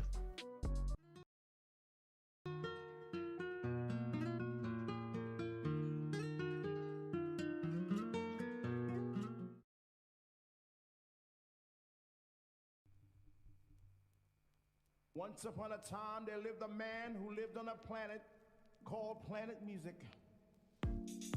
And And on this planet there were many nations, and each nation had a king, a president. And these leaders had absolute power over their people. Through rhythm they controlled the minds of many. Through soul they controlled the force of the universe. One such nation was the nation of R&B, and its king wore diamonds and gold and drove around in big, beautiful cars, and he owned restaurants and clothing lines, and he built a castle on the island of Long, and it too was paved with diamonds and gold and rubies. But he led his people astray. He was not a good leader. He was not a good president. If house is a nation, I want to be president. If house is a nation, I want to be president. If house is a nation, I want to be president, president, president. He said if you vote for me, I promise to deliver you even more bass, even more soul, longer hours on the dance floor. DJs who believe as we believe. If you vote for me, I will take you to the mountaintop, and there the whole world will see the glorious light of this nation. That is house. You see, people, house is more than a nation. House is a feeling. House is a sanctuary. House is a release. House will pick you up when you feel down. House will make you strong when you feel weak. House will fill you up when you feel hungry. He said if you vote for me, I can make the sun rise, take a little bit longer. I can make the dance floors just a little bit stronger. So y'all can stomp y'all's feet all night long. Clap y'all hands all night long. If house is a nation, I want to be president. If house is a nation, I want to be president. I will take you to the mountaintop, and there the whole world will see the glorious light of this nation. That is house. I will take you to the mountaintop, and there the whole world will see the glorious light of this nation. That is house. I will take you to the mountaintop, and there the whole world will see the glorious light of this nation. That is house. You see, people, house is more than a nation. House is a feeling. House is a sanctuary. House is a release. House will pick you up when you feel down. House will make you strong when you feel weak. House will fill you up when you feel hungry. He said if you vote for me, I can make the sun rise, take a little bit longer. I can make the dance floors just a little bit stronger. So y'all can stop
when I'm kill 'em all, boy.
What's up, y'all?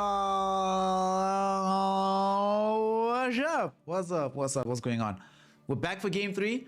This is it. This is the finale. We've already set out the stakes, right?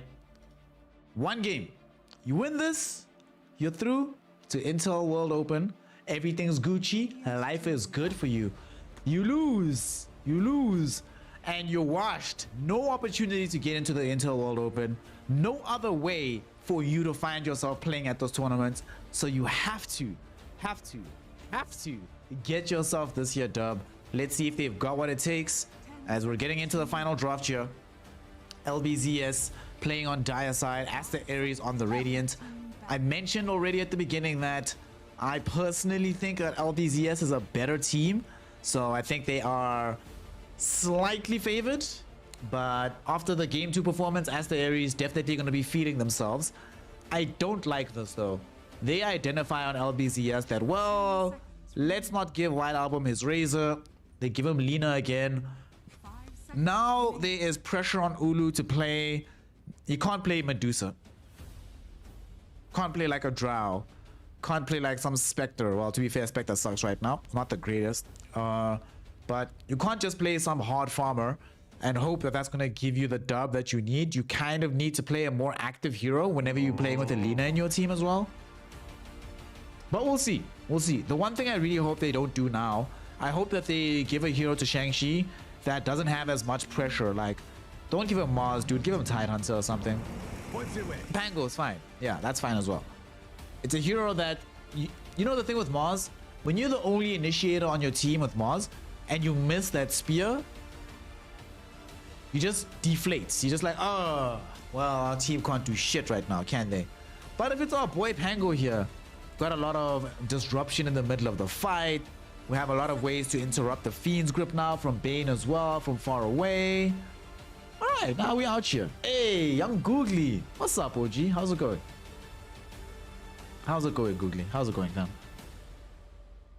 You caught us now on the third game here between Aster.Aries and LBZS. Right now I'm okay with the Aster draft, but LBZS, they're sticking with this PPDP. I'm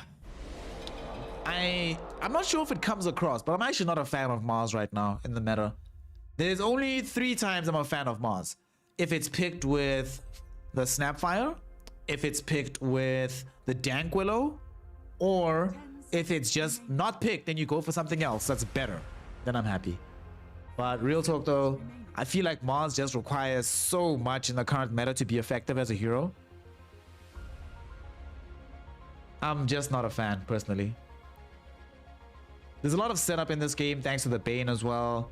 You know, you have some decent damage, but you have a hard time getting forward thanks to Shadow Demon blocking off your routes. You have a difficult time catching Pangolier. Lina should be playing far enough back that she doesn't have to worry about you.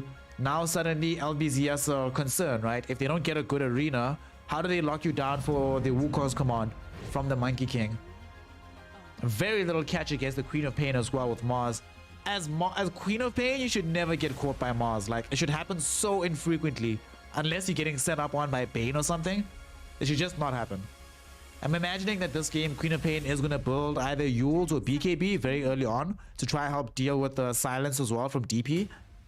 Both of those things also help you with dealing with Mars. You either Yules yourself up or pop BKB, suddenly there's no problem.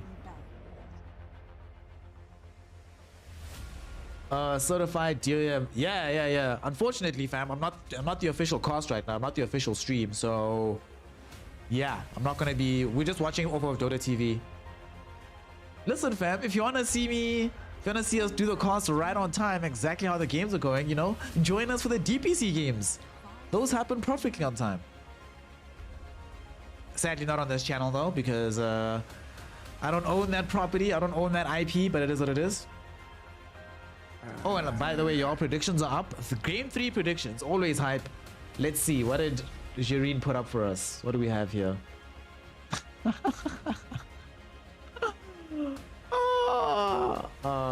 Shout out Jireen for these predictions. You're awesome, fam. But certified Dom, hang out, G. I mean, you only... If you've made your bets, right? If you're a bettor right now, and you've already bet for game 3, then it doesn't matter, right? How delayed we are. The result is the result, and you'll get or lose your money as it comes. So stick around, hang out. Just chill with the homies. LBZS, the one thing that they have done now with going back for the Kagome Monkey King is giving themselves some further scaling for the game, but also ensure that at the very least they can drop all their ultimates together and have one huge area of the map where Aster.Aries are very uncomfortable fighting into, because now you have to fight into Ghosts, Wukongs, the arena. Just not a good time. Especially when it looks like we might be having a safe lane Queen of Pain here. Okay. Not a fan, but okay. Like, dude, Lina, this is sort of like in game 1, where they had Lina and the Medusa. The heroes had so much overlap with what they're supposed to accomplish in the game. And we have a, not exactly the same situation here, right? Queen of Pain controls tempo in a very markedly different way than the Lina does. But we still have these fragile, big burst type, capable of building into a right-click kind of cores for Aster.Aries on both roles. And consider what happened in game 2. In game 2, when you have 2 heroes that occupy different roles, do different things, and can accomplish different objectives in the game, suddenly the game seems easier. Hell, LBZS were the ones that in game 2 ran into the issue where their draft could only do a very limited set of things on the map. And now Aster.Aries have sort of pigeonholed themselves into that situation. This offlane pick has to be brilliant. LBZS are betting that this Queen of Pain is actually gonna be offlane. I mean, I thought it was gonna be Pango offlane, Lina mid, and then obviously we didn't see the Quap just yet. Now it might be Pango or Lina 4, and we're still looking for an offlaner. I feel like Aster.Aries have made life more difficult for themselves than it needed to be. The Lina matchup versus TA middle. It used to be the case that TAs completely and absolutely rinse Linas, but Linas are just too strong these days. They might decide to put Queen of Pain in that matchup, and then you put the Lina in the safe lane. Lina can have a very good time against the Mars. Also, I'm recognizing now that LBZS will be playing position 4 Monkey King. So they get more vision out of it, but it does mean that there's more pressure on TA to have just a bonkers game from the safe lane. Aster.Aries go last pick Wraith King. So okay, support Lina. Offlane Pango. Right? Right? Nope. Support Pango. Offlane Queen of Pain.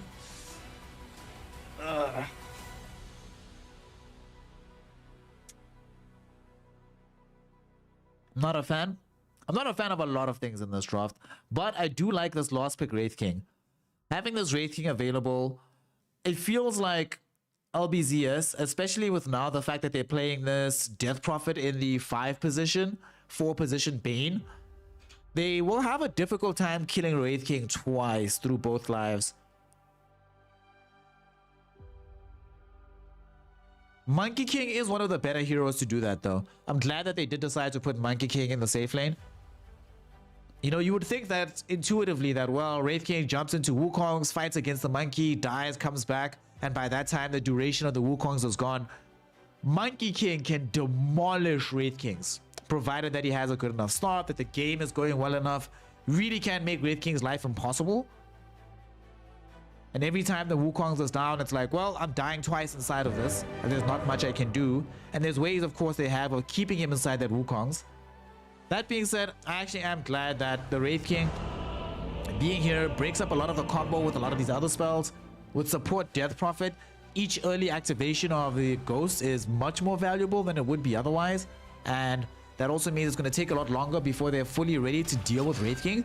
But the big reason I'm very happy they went for this pick on Ulu is he's a hero that doesn't occupy the same roles as the Lina and Queen of Pain already do.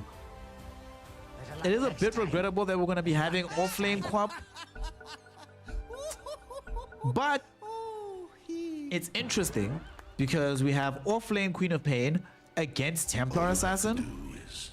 So that means that Shang-Chi might be more incentivized to go into this Shadow Strike build, put as much pressure as possible onto this TA. This game is going to be an intriguing one. I actually don't know who wins this one. I prefer Aster.Aries' draft personally, because I'm personally not a fan anymore of support Death Prophet. I feel like that hero actually needs levels to be effective. And I'm like very not a fan of Mars when he's your only team fighter in your team. It's one thing if there's another hero on the team that helps out, but when he's just Molasses, I don't know. I'm not a fan of those circumstances, but we'll see. We'll see. We'll see. All you have to do is let me in. I also think this game very much depends on whether or not the Monkey King for Kagome decides to build Battle Fury or something else. Well, there's a lot of questions, a lot of uncertainty about this game, but a lot that we're going to find out together as we get into Game 3, the decider. Winner goes to the Intel World Open. Let's find out who it's going to be.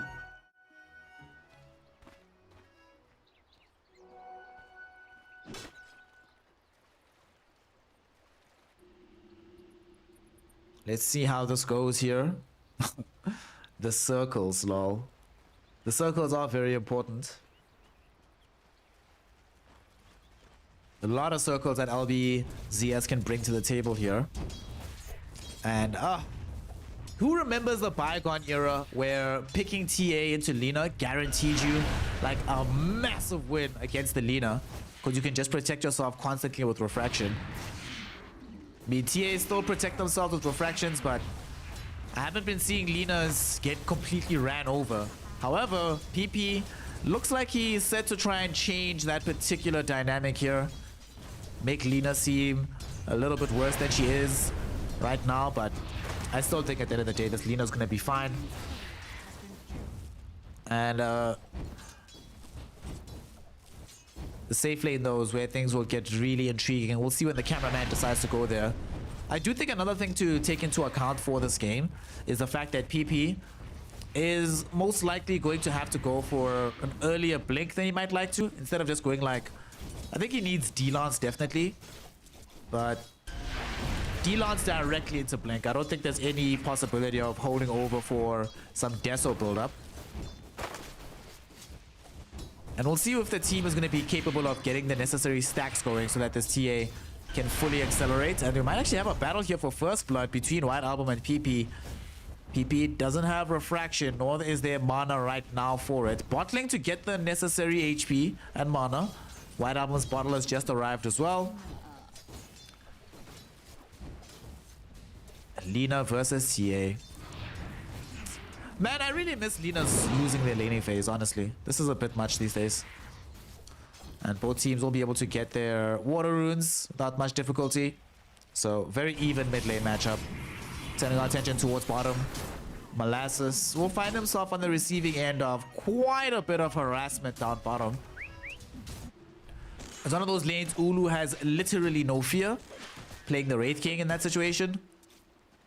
We see out in the top lane.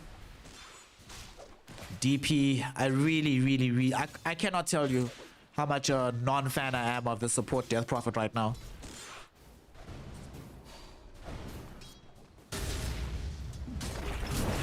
The bottom. Ooh. Ulu was abandoned by Red Panda for a little bit and almost got brought down in this time period.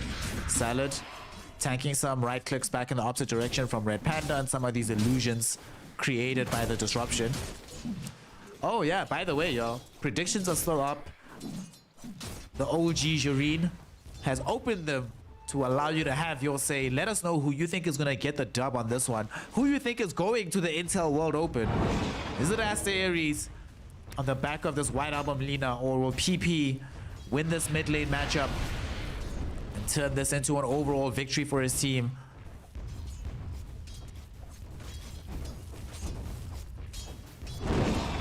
Like I said, I prefer the draft from Aster.Aries. And actually today has been a good day for my predictions, huh? For the most part, it's been decent. Hasn't been terrible. But they definitely need to make sure that they can keep this lane pressure up. I wonder what the build is going to be from Ulu after he finishes off his armlet. And I'm lagging. And the top lane, I'm also very much wondering what the build-up is going to be for the game for Shang-Chi. It's an intriguing situation to be playing that Queen of Pain. On PP, ooh, nice grab on the water rune there. I'm just wondering, like, after that urn, is it the Spirit Vessel game? I know BKB has to come sooner rather than later, but I really wonder what the options are going to be. Ulu, even alone now, having cracked level 4, is practically unkillable in this lane. You have Helm of Iron Wool, 2 points into both the Vampiric Spirits. Oh, you only have the one. Okay. I thought you went like 2-0, but you went to 1-1. Definitely for the max sustain in this lane, and he's so far getting that max sustain. In the top lane, Kagome having to contest against this Shang-Chi Queen of Pain. Been a lot of harass potential going back towards the Monkey King. Not a lot of kill threat that they can throw onto the lane. The heroes that are this side of the map, between Pango being able to utilize the Swashbuckle and Queen of Pain having access to Blink, killing them is very, very difficult. So they're not even really going to try. They're mostly just concerned with not having the maximum harass thrown at them in the top lane.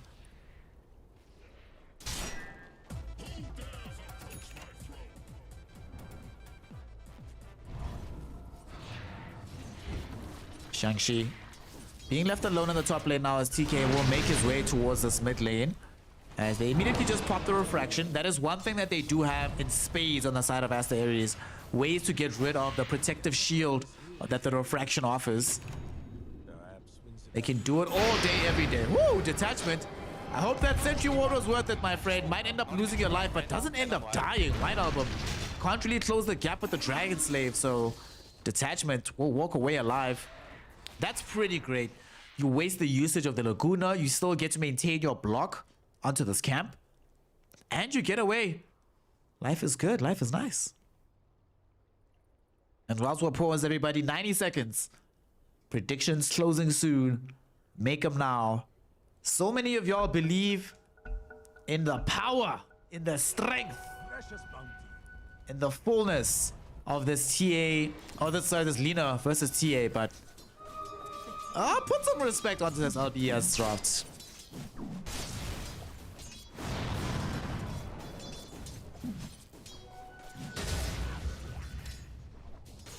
They can certainly still walk away with a victory here. So a lot of channel points to be taken by those of you who do have that faith in young Salad and the gang. White Album is at this point in time level 6, so we already saw Laguna Blade being utilized, but we're not going to see any big rotations from this hero this game. Both him and PP are just going to sit back farming. In fact, most of the heroes on this map just want to farm right now. Queen of Pain might decide to make a rotation once she finishes the Spirit Vessel, but she's also so happy to just get her net worth in that top side of the map. I do feel though that LBZS, it would be a mistake from them to just let this stay as a farm fest, because Aster.Aries are getting away with a lot right now.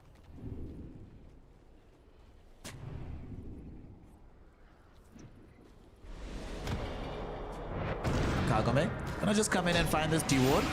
And, oh, they actually might kill Kagome. Sonic Wave comes out. Monkey King in a dangerous place now. Spirit Siphon. Oh, what a deny from the Shadow Strike. Detachment ensuring that they cannot get the quick kill onto the Monkey King. Will still end up being the first blood, though. Shang-Chi grabs it in the top side of the map as they kill both heroes. Kagome might not have died to Queen of Pain, but you ultimately still end up losing your life, unable to access the map to farm, getting outstripped by Ulu down bottom. And even bringing White Album up to the top lane to ensure they have the power to push. And Ulu didn't get speared back to the tree, so he can still just walk away. Boundless Strike was out. They're forced to commit the full arena. Does not have the pocket point into the reincarnation, so committed for the 3 points into having Vampiric Spirit. Kept it over pocket level, but it's like, you know what? I'm not going to put it in. I'm dead anyway, and I don't want to die twice and have reincarnation on cooldown, so I'll rather just die. I'll come back.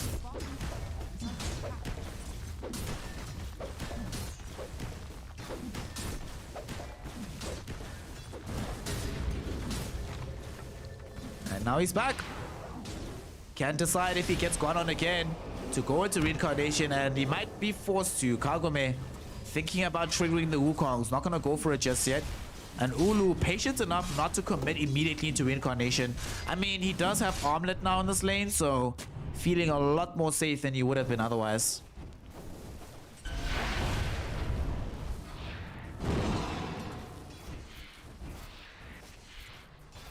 Huh, that is interesting, Jareed. Lina Soul Ring. Things you don't see every day. And Salad, Nightmare gets thrown out onto this Queen of Pain. It's get the urn out though. Shang-Chi does not have Sonic Wave for another 10 seconds. It's almost up. Swashbuckle will come out. Will they get the kill? Yes, they do. Shield Crash does the job. Queen of Pain gets to replenish her urn charges. So that's all about. Aster.Aries just playing with more access to this map right now. Although LBZS, it is time to start putting PP into this position where the Temper Assassin has the capability of carrying the game. Stack the Ancients, time to dip back and start farming them. She's gonna be the most farmed hero on this map for quite some time, by quite some margin. And indeed, Blink is the option immediately after the... Not even going for D-Lance first, just straight up Blink on this TA.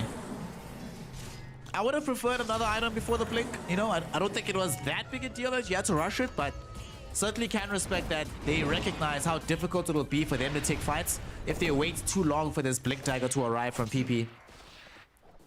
They might not go for fights right now, but they have the capability. And I say that, but they're actually going right now.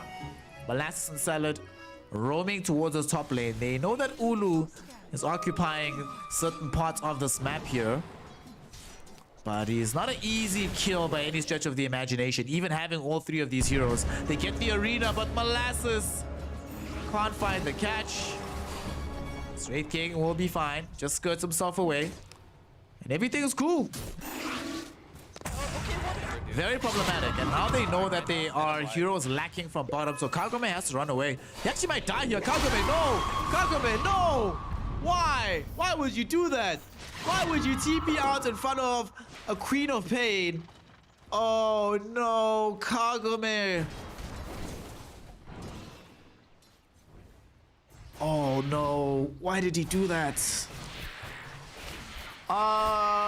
Pro tip, everybody. If you know there's a Queen of Pain in front of you and she has Sonic Wave, don't TP out in front of her face. Oh god, shout out Googly for the Prime subscription, but shout out Shang-Chi for the Prime spell usage. And of course, shout out Kagome for the Prime mistake. Ish, game is hard. Game is so hard. Why did they do that? Why? Why? No, dude. No, not like this. I'm so stressed out right now, actually. Tower is under attack. They're gonna get some revenge at the very least, and I'm glad it's Kagome that's here. Well, I say that, but Rolling Thunder from TK with a very big interruption on the Fiend's grip ensures that there is no way at all for them to get the full lockdown on the Queen of Pain. She just blinks away, and Kagome wasted a trip now to this bottom side of the map.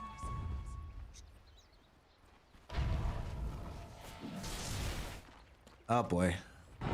So now they can't put pressure on bottom. Top lane, the wave is pushed far enough back that they don't really have access to their tier 1, and they're not going to really try and fight for it. Mid, they are slowly but surely losing pressure on the tower, but now they're going to try and fight back. Here comes Molasses, finds two heroes with the arena. Spear of Boss also connects onto this Raid King. Red Panda very low on life. Not going to die just yet. Will eventually get taken out by PP, but will cost Molasses his life. And now PP is surrounded by 4 heroes. You blinked in that you have no plan on how to get out, and they send you out the hard way through the fountain. Detachment also showed up with Ghost, but we talked about it in the draft. Because this is support Death Prophet, these levels are going to be long in coming.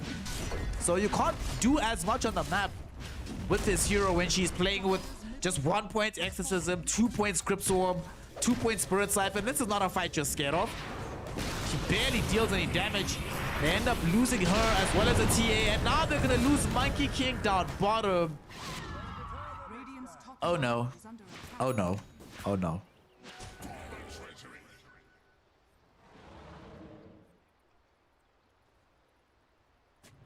This is very problematic right now. So Kagome gets taken out. He has no gold. There's no gold on Molasses. It's PP that has everything right now on this Death Prophet. On this TA. I'm just so used to PP playing DP today. But how much can you actually contribute to the game? And that blink forward, that's kind of why I wanted to see at least one other item before blink. Because you blink in and then what? And then what? It's like, well... And then not much, really. Oof. Molasses, very close towards having a blink dagger, but we're going to have the same issue as we saw happening in game 1 for Shang-Chi.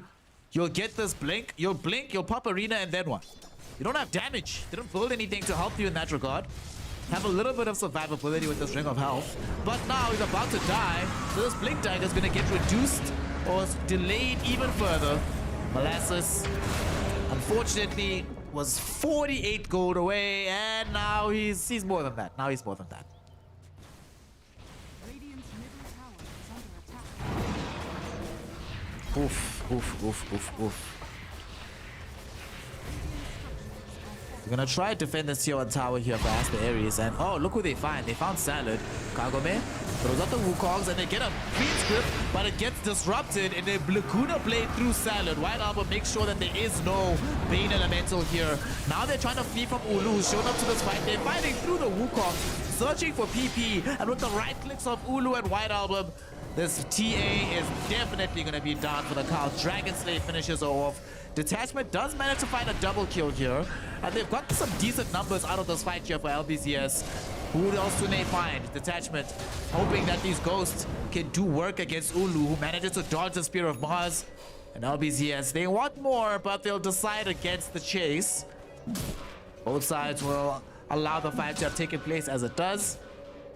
With the help of these ghosts and that wonderful placement on the Wukong's command, LBZS are able to walk away from that fight with 3 heroes dead, a lot of gold picked up, certainly a lot of damage dealt out by the Death Prophet as well as the Monkey King. 3k for Kagome, finally finding himself some use in this game, but the heroes that matter on Aster.Aries, Wine Album and Ulu, are not at all influenced or dissuaded from just chasing further and further just because of those spells.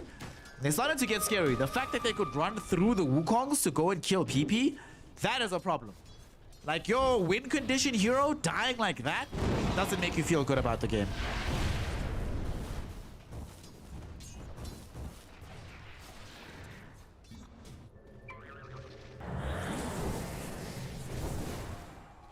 Shang-Chi, what's the build up here? Still gonna be going for Orchid on this offlane co-op.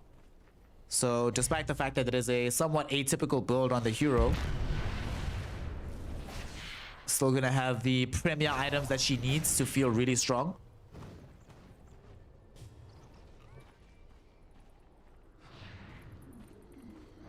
Kagame, how far away to BKB? He built Maelstrom this game instead of going Battle Fury. I was saying in the draft that I hope he doesn't go Battle Fury, although I would have maybe preferred Diffusal against some of these heroes.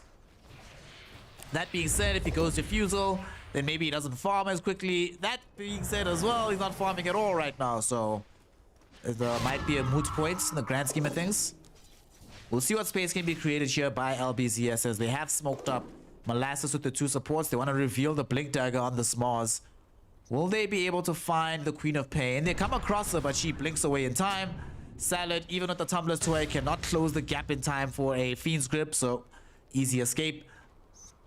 And TK will come up. There's Rolling Thunder, blinks forward, beautifully done, and this is the perfect place to catch Molasses. LSA will be there as well with Laguna Blade. You want to reveal a blink? Well, we got a blink reveal for you too, bitches. Here's the kill. Man, Aster.Aries are feeling fresh right now.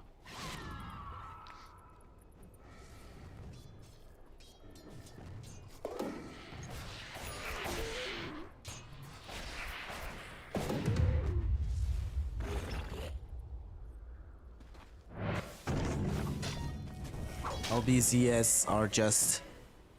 You can see that they are running out of ideas of what to do in the game. Because they also know that PP, as strong as the Templar Assassin is right now, she's not actually strong enough that the entire draft can be based on her. Like, she is the win condition, but she needs a lot of help in this kind of game to be effective. There's so many ways for them to get rid of Refraction, so many ways for them to get directly on top of her. And how far is she towards having BKB? Okay, she's not that far away. With Blink, Deso, but we're not going to be having Delon, so a little bit less damage than we would like on the hero. As middle, they just quickly bring down Molasses. No counterplay available. He doesn't have BKB, anything close by, so... Oof. Oof, oof, oof, oof, oof.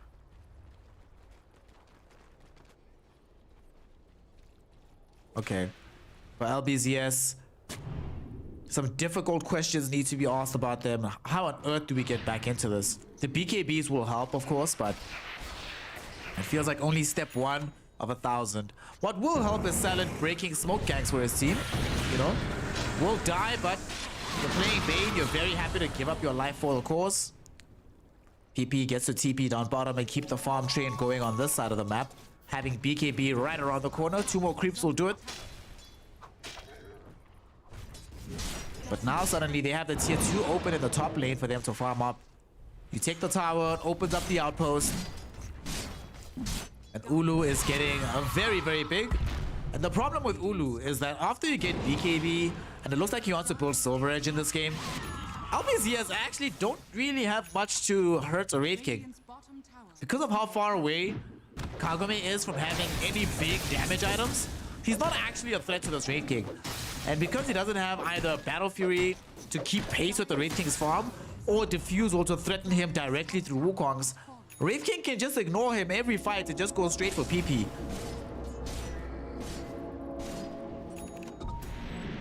Like, really, what is this Monkey King actually gonna do? Like, he's not scary, he's not threatening at all. As they smoke up, a fight might be breaking out here between the two sides. TK, ooh, blinking back at the very last second there. But this fight's coming anyway. They're around it. Arena gets popped, but it's only Ulu who's inside. Sonic Wave, they've already lost Molasses. That's your team fight. That's your initiation. Kagome can't even drop down the Wukongs before he loses his life to Ulu. Needs to get out. They do get themselves the Fiend's Grip out onto this Queen of Pain.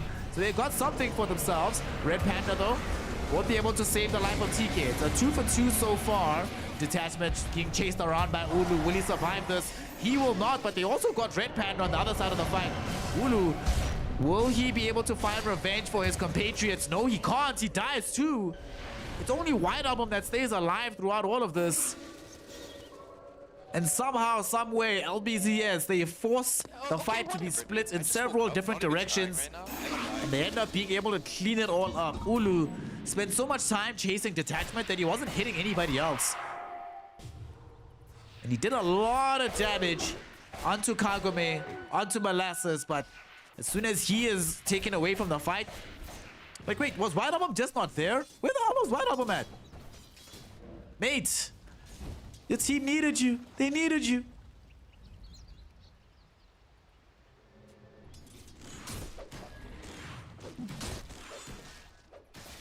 Okay. Turns out that Aster.Aries was not far enough ahead to take fights 4v5. LBZS will be able to leverage this now to potentially go inside the Roshan pit. Radiant Scan will connect. They know that this is coming, but LBZS literally cannot afford to give up this Rosh. They need this Aegis. They need it in the hands of PP ASAP. However, Aster.Aries will delay them somewhat. Positioning around the area. LBZS smoked up, coming for a fight. They have all their spells back. Well, not everything. Fiend's Grip still down for 15. There's still no Ghost for 30. And, oh, nice silence onto Molasses. Kagome, they jump forward.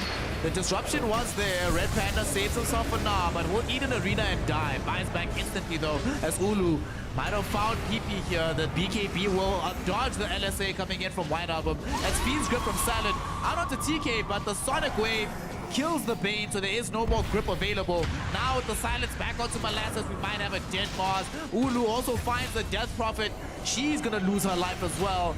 PP now wanting to get involved, showing up with Kagome. They're looking towards Ulu. They take the first fight, but White Album finds the LSA onto PP.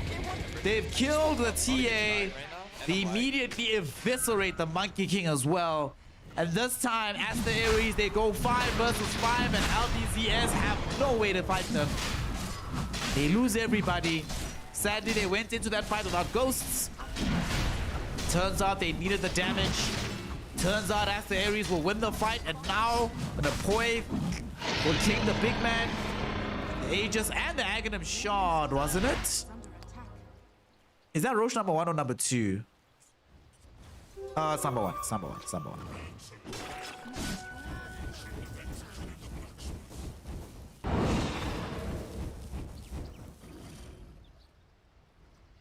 White Album gonna be building into... This is a value plate mail, or is this gonna be an AC later? I hope it's an AC later.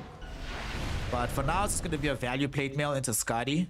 What do we have on Queen of Pain? Shang-Chi has BKB now. A lot more difficult to kill. Unless he gets gripped, obviously, by Salad. But Salad might not be alive long enough to even think about a Fiend's Grip. Losing a lot of HP, will end up dying to the Scream of Pain. It also connects onto Kagome. Here comes CK. They threw out the Demonic Purge from Red Panda. This Monkey King's in trouble, y'all. He's gonna die. There's no way out. Shang-Chi gets a double. Shush. Game is hard. Game is a very, very hard here. White Album. Second most farmed hero on the map. PP gonna be building into this Daedalus, but the Daedalus alone is not gonna help you. They're getting the tools to deal with you right here. And your BKB charges are coming close to having the 6 seconds. And when that happens, there's no protection for TA from these spells. No idea how she fights. Molasses for Mars. Shame. This is honestly what just most Mars games look like to me. And that's why I can very rarely recommend this hero.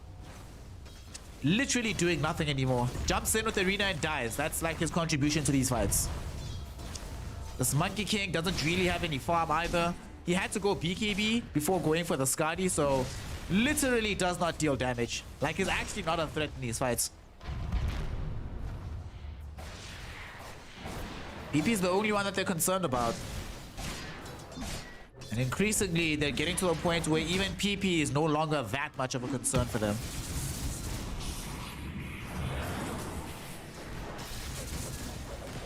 Poor Cargo, man. Just a rough game. But this is what happens when you just lack the ability to get forward. When there's so much pressure on this Mars to do everything for his team.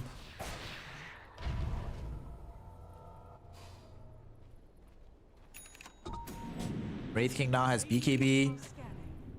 I think they bought this tome so that Pango could get closer to 18. Which is going to be really scary. But right now, LBZS, they do at least come across White Album and Red Panda. So Fiend's Grip out, but oh no, Kagome found himself getting LSA'd. Sonic waved. They didn't even commit the Laguna, just raw right clicks. And yeah, you killed Red Panda, but was it worth it? Probably not. Probably not. Probably not.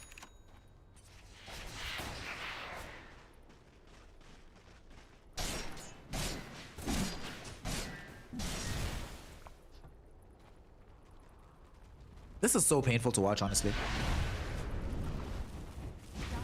Like, yeah. Just watching them right now, Aster.Aries. They're just cruising the victory here. Shadow Demon buys Blink Dagger. They just found a Mind Breaker for this Wraith King. Are you kidding me? You know, Monkey King would love to have his hands on a Mind Breaker, but not getting that. And they actually just found PP as well. They go force out the BKB, but pretty sure they find this kill anyway. Yep. More than they don't even need a Basher. Basher, why? We just have raw right click damage. That'll do everything we need it to. Oh boy, oh boy, oh boy. Wraith King is even building a Heaven's Halberd. This is how you know Ulu is here to win. The fact that he's building this item instead of going like AC Daedalus, he's like, look, they only have one source of outgoing damage. If we press Halberd onto PP, they don't have any damage at all. And we automatically win every single fight and probably the game. So I'm going to build the item that wins me the game, not the item that makes me feel individually stronger. Great philosophy here from this Wraith King. And come on, Kagome is busy threatening with Wukongs, but what do they care about this? Here we go. Blink, Arena back with Wukongs and Ghosts. Okay, Ghosts haven't been popped just yet. They even used the Fiend's Grip. But that's just the first line from Ulu. Now here they come. TK can't actually get the Rolling Thunder just yet.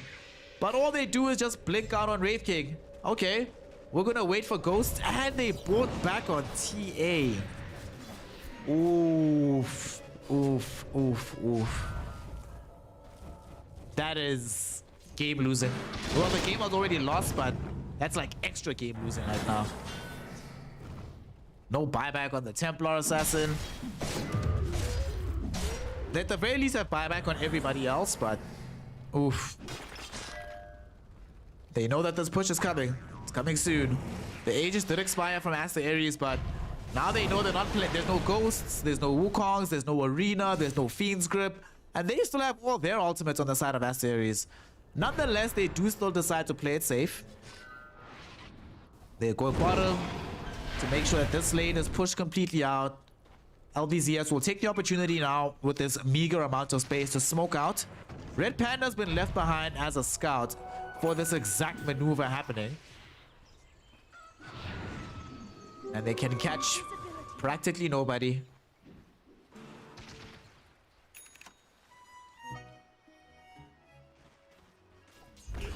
Shireen, personally, I don't think the problem was... Well, I think not having Diffuser played on Monkey King is a problem. But I don't think it was the problem. I think the problem is honestly just this draft. There's too much for Molasses to do. And DP5, I don't think is... We're past that point in the meta right now. Yeah. We're not at the point where you can play DP as a support. That's why I really thought we were going to put Monkey King 4, Bane 5, and then you put DP... Like, even if you put DP in the off lane, probably DP middle, TA safe lane with Mars off, makes a lot more sense to me. But DP 5, nah, I don't feel it. I don't see it.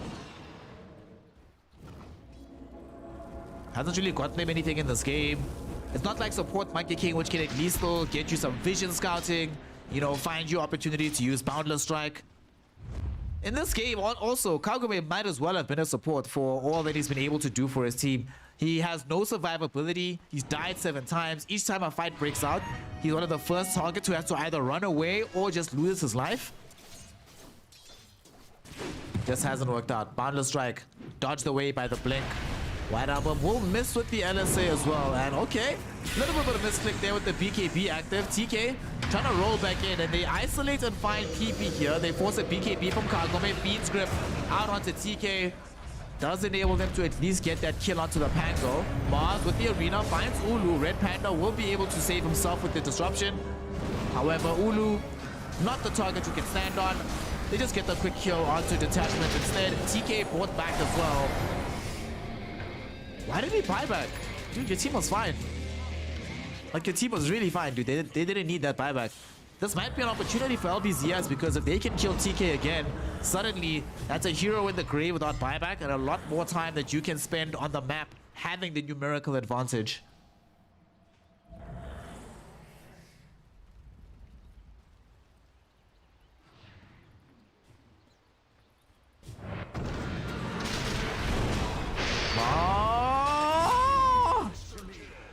Poor Kagame. Poor Kagame. Just quick kill, and Ulu jumping up onto Molasses, and with the help here of Shang-Chi, they found him. Molasses is gone, gonna be forced to buy back. Okay. Kagame down, a quick buyback onto the S'mores. TK here, planning the Rolling Thunder. Thinking about revving it up and throwing it out, but doesn't need to. Oh, dude, that's another buyback. Well, now, you know, TK's buyback was terrible, but Molasses' one isn't great either. Man, poor Kagome. Still gonna be dead for another 20 seconds without buyback. Doesn't have the gold for it. And now Aster.Aries, they're actually smoking up. They have vision here on this high ground. They see these heroes. They're coming in for the fight. They find Silent first. He's gonna get taken in very fast fashion.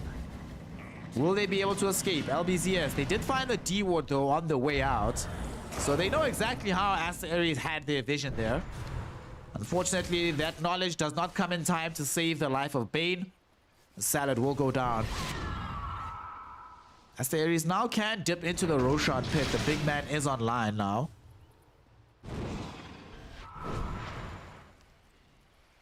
So much riding on the line for them.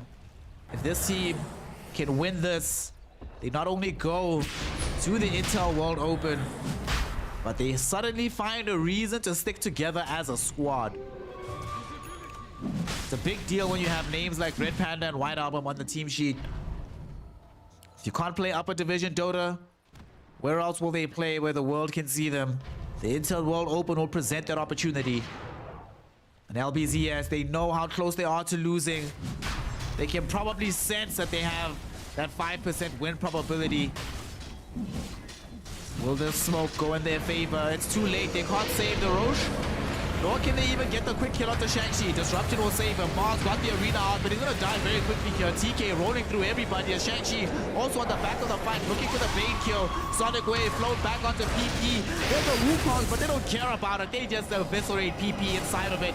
Detachment with your Giga Ghosts as a support. They don't threaten us either. 2 minutes in the grave, no Templar Assassin, no buyback available. And they know for a fact that it's a dieback too from Aster.Aries. So they can just pick a lane, push it in, look for this W, and get themselves into the main tournament. Kagome for once is allowed to survive a fight, but unfortunately, that's a situation where it doesn't really matter. As Aster.Aries, they're coming in for this. They're coming for the jugular. The game is about to end. On LBZS, they just don't have anything they can do about this. Even finding an arena right on top of the Roshan pit with Wukongs right on top of it, with Ghost right on top of it, literally didn't even matter. Aster.Aries lost absolutely nothing there. 60 seconds, no TA. They're going now looking for Kagome. BKB does get popped, but they're just doing this to keep him away from this defense. Detachment will eat a roll or two. Shang-Chi might want a bonus kill. White Album will pick it up with the Laguna Blade, and these right clicks out onto Bane will ensure that he dies as well. They buy back on both of these supports. They do manage to take the first life from Ulu, but look at this. Monkey King throws in the Wukong. Doesn't matter. Does nothing. Aster.Aries end the game with a triple kill on White Album, and the GG call. Aster.Aries are through. Aster.Aries have done it. Aster.Aries will join Shenzhen at the Intel World Open in Beijing next year. Woo! Good stuff. Good stuff. Good stuff.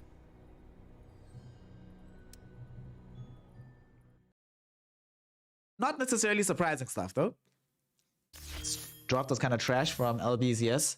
And yeah, like I said, I definitely favor the Aster.Aries draft. Too much to do for LBZS. Not a fan of Mars anymore, really. Not a fan at all of support Death Prophet. This Monkey King accomplished... How much? Let's actually see here. Dude. Monkey King did less damage than his Death Prophet. And he did less damage than every hero on Aster.Aries except the Red Panda Shadow Demon. Yeah. Yeah. Yeah. Oh well, you know, these things do happen. Kind of expected that this game would go this way. And I really did think, right? Honestly, I really had confidence that LBZS would be able to do this, but it can't come. You just can't have two games back to back with drafts like this. Drafts that legitimately make the game more difficult to play than it would be otherwise. Like, yeah, this was not the best place to be, honestly. If you are on the side of LBZS, they were... Yeah. But shout out Aster.Aries. Aster.Aries did it. They got themselves a dub. They're through. White Album is not going to throw his toys away and say, I'm leaving the team. There's nothing for me to do here anymore. Nah, they'll stick together. They'll stick together. At least for one more tour, potentially. Maybe two. I don't know. I do think... I feel a little bit bad here for LBZS because I do think that there is a universe where these heroes on the same team can win a game. I don't think the farm allocation helped them out all that much. End of the day, just not good enough. Just not good enough. And they now end up having to throw in the towel and give up the ghost. The Iceberg moves to Empire. Oh, absolutely great. Great move. Great move. Great move for all parties involved. Iceberg benefits from being able to play with a better team right now. Empire get an immediate upgrade onto the mid lane. And I do think that Iceberg, you know, he's been on a lot of teams, right? There's been a lot said about him, and I do think that it says something about you as a player when you've played on as many teams as he has and how quickly he goes between the teams. But what is not in question is his skill level, and I do think that he's a very good mid laner. So I think he's going to really help out that team. Right now though, shout out to the side here of LBZS for giving us an entertaining show. Even if they don't manage to walk away with a victory, life is still good for them, right? Sure, Aster.Aries is the one that takes this one. They get to play in Intel World Open, but LBZS is still playing upper division of China, Division 1. So it's cool. It's cool. It's cool. Life is still fine. And they're playing with, you know, they're not the only team in the upper division. That's going to be, let's just put it this way. It's not going to be an easy time in upper div, but they're not the only team there that's going to find themselves having a difficult time. So it's not like, you know, some of the seasons of upper division in China, it's been like, well, there's this one team that's guaranteed to feed every single game. We know what the guaranteed relegation team is. LBZS, they're playing around RNG, they're playing around eHome, Phoenix Gaming, all of these are other teams that could also find themselves landing in that bottom 2 slot. So life is still good for them. Life is still hopeful for them. They're still fine. But shout out to Aster.Aries. They got the 2-1 victory. They are through. They're through. White Album's gonna do stuff. And now that we are done with this game, I think I'm getting a bit hungry and I need to go to the shops now. So I think we will... And I'm still doing Dota later tonight, right? So I think we'll call it... I don't know if I want to call it quits or if I still want to play some Hades, because I feel like still streaming some Hades. I haven't streamed that game in a while. But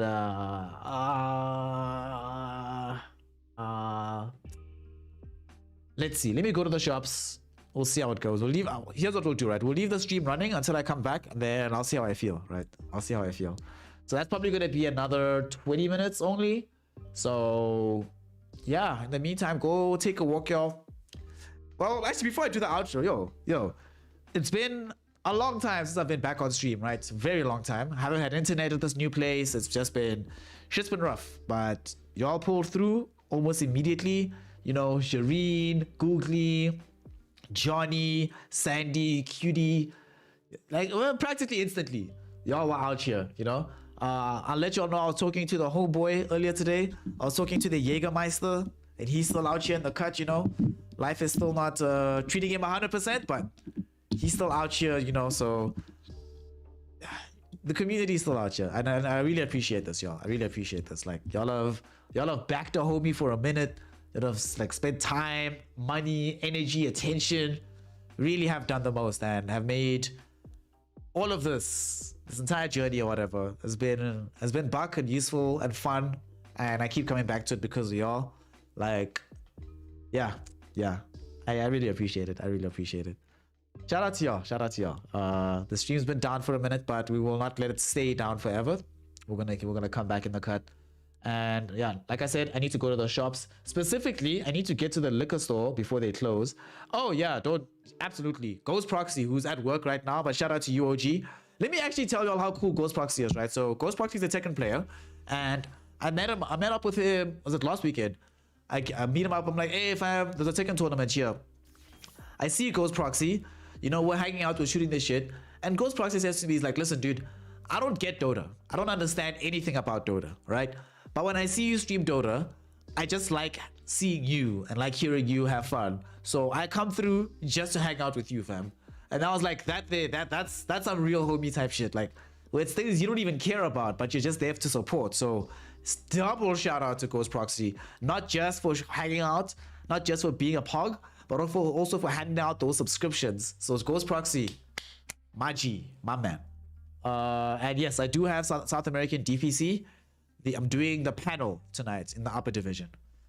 And honestly, I must say as well that that's the thing that surprised me the most. I understood when people asked me, hey man, come do some casting here, do the play-by-play, do some hosting or whatever. But the fact that it's come up more than once that they're like, dude, be on the panel, be out here.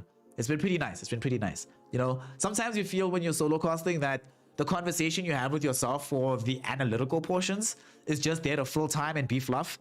And I've worked hard to try and be better at understanding the game, so it's not just fluff. And it's nice to see that that's actually acknowledged. That it's like, oh no, people are like, yes, G, we see you out here. Yeah, man, we're gonna be in upper div next year. Once these freaking travel bans are done, you're gonna see me on stage in upper div, y'all. On stage. I'm so ready. I can't tell you how ready I am. Like, if not for the travel bans, I would have been in Ukraine. Now, but it's cool. It's cool. Y'all have had a homie's back up till now. I know y'all are gonna keep having my back. So when I succeed, it'll be in large measure due to y'all, and it'll be so great. It'll be so buck. Upper div beckons, Dota's happening, but also snap. The liquor store's about to close, y'all. I need to go get the supplies, the juice. I need to try and make sure that I'm as hungover as Johnny is today. But really, shout out y'all today. Googly, shout out to you, fam. You woke up, you pulled through, you came with the subscription. What a G. You know, Cutie, Shireen, y'all were here. Like y'all and Sandy, right? I was still just, okay, start stream, go get water. Already, y'all are in chat, hanging out. Shout out to y'all. Johnny, you know, even through the hangover, you were here with the homies, throwing out the bits. Thank you to you. Ghost Proxy did the thing. Oh, y'all are... Oh, snap. Oh, okay. I thought the predictions were finished. But seriously, y'all, I'm gonna... No matter what, right? No matter what. No matter how far we go, we're still gonna do this kind of stuff, you know, for the community, for the homies. We're gonna keep streaming. I'll try to stream as much this week as possible as well, because I don't know if there's that much DPC action happening. I'm done with China, which makes me very sad. So yeah, I'll find a way to keep busy. And I have internet now. I have internet. I needed to yell. I had to channel my inner Karen to get this internet, but I did it, and it was worth it.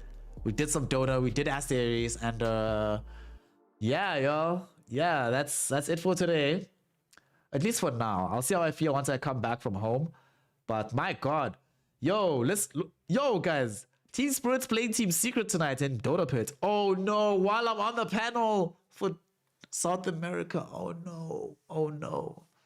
Ah well, it is what it is. It is what it is. I love y'all. Shout out to y'all. And I might come back for some Hades, so check in with me in about half an hour. If the stream's off, then the stream's off for the day. If it's not, then I might still stream some Hades for the rest. Yeah, it is OG and Liquid as well, which is pretty exciting. I will admit, no, it's OG and Tundra. OG and Tundra. Speaking of Liquid, I will admit that I thought that team would hit with a bit of a bigger splash than they did right now. I've always thought there were 1 or 2 roster changes from being a really good team, and it's been a bit disappointing not seeing them get to that level just yet. But we'll see. We have Tundra versus OG though, and that's gonna be exciting. I agree that Secret hasn't looked crisp. They've been very up and down. Team Spirit's just been the same since TI, which is good. And they haven't let the fact that they're playing in a weaker region like Eastern Europe get to them. They still play with that same intensity every single game, which is pretty nice to watch. Anyway, y'all, until later, it's been your boy. We did 2-1 Aster.Aries versus LBZS. See you either later today or... Wait, actually, let's see. Is there any Dota tomorrow that we might want to do? Are there some exciting games in the morning? Empire versus Brame is tomorrow. That seems fun, but there's that. There's Magma versus Sparking Arrow Gaming. There's actually quite a couple of good games. YBB versus Magma is also pretty good. Okay, cool. Okay, cool.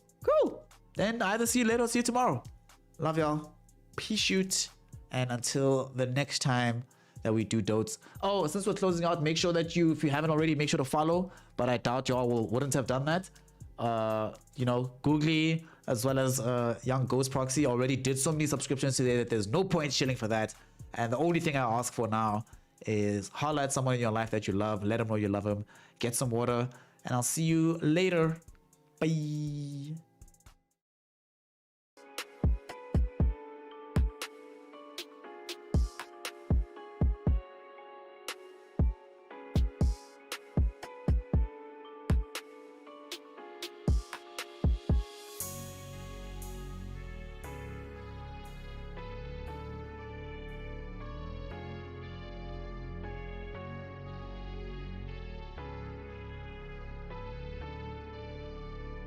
Love fame.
Once upon a time, there lived a man who lived on a planet called Planet Music.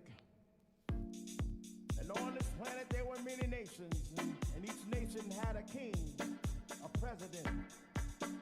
And these leaders had absolute power over their people. Through rhythm, they controlled the minds of many. Through soul, they controlled the force of the universe. One such nation was the nation of R&B, and its king wore diamonds and gold and drove around in big, beautiful cars, and he owned restaurants and clothing lines, and he built a castle on the island of Long, and it too was paved with diamonds and gold and rubies. But he led his people astray. He was not a good leader. He was not a good president.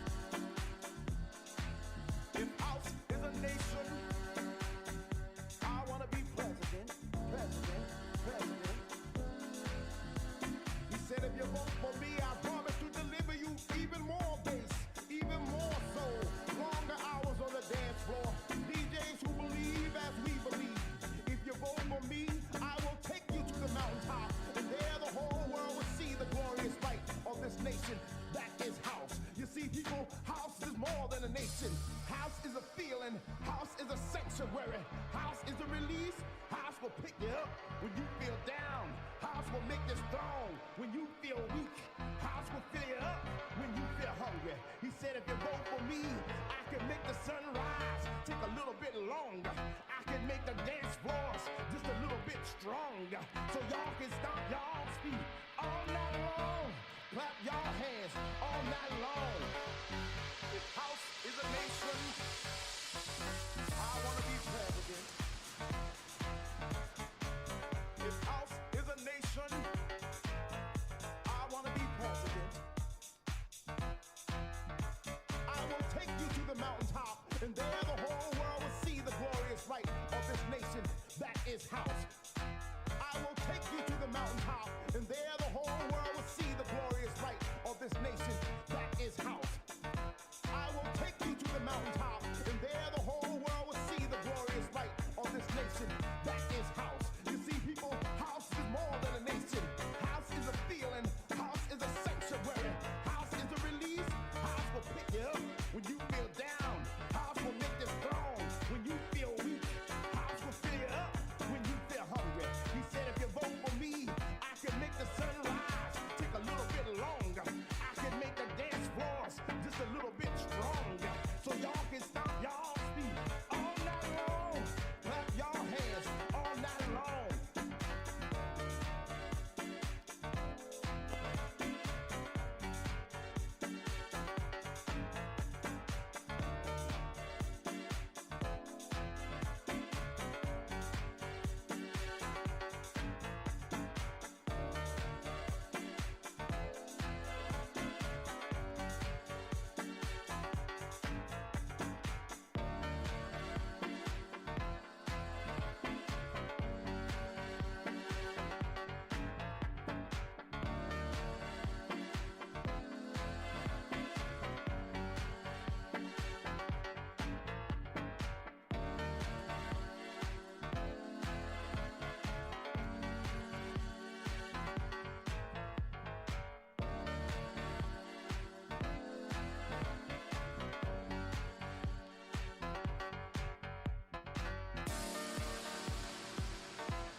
When I'm kill 'em all, boy.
Love fame.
Love fame.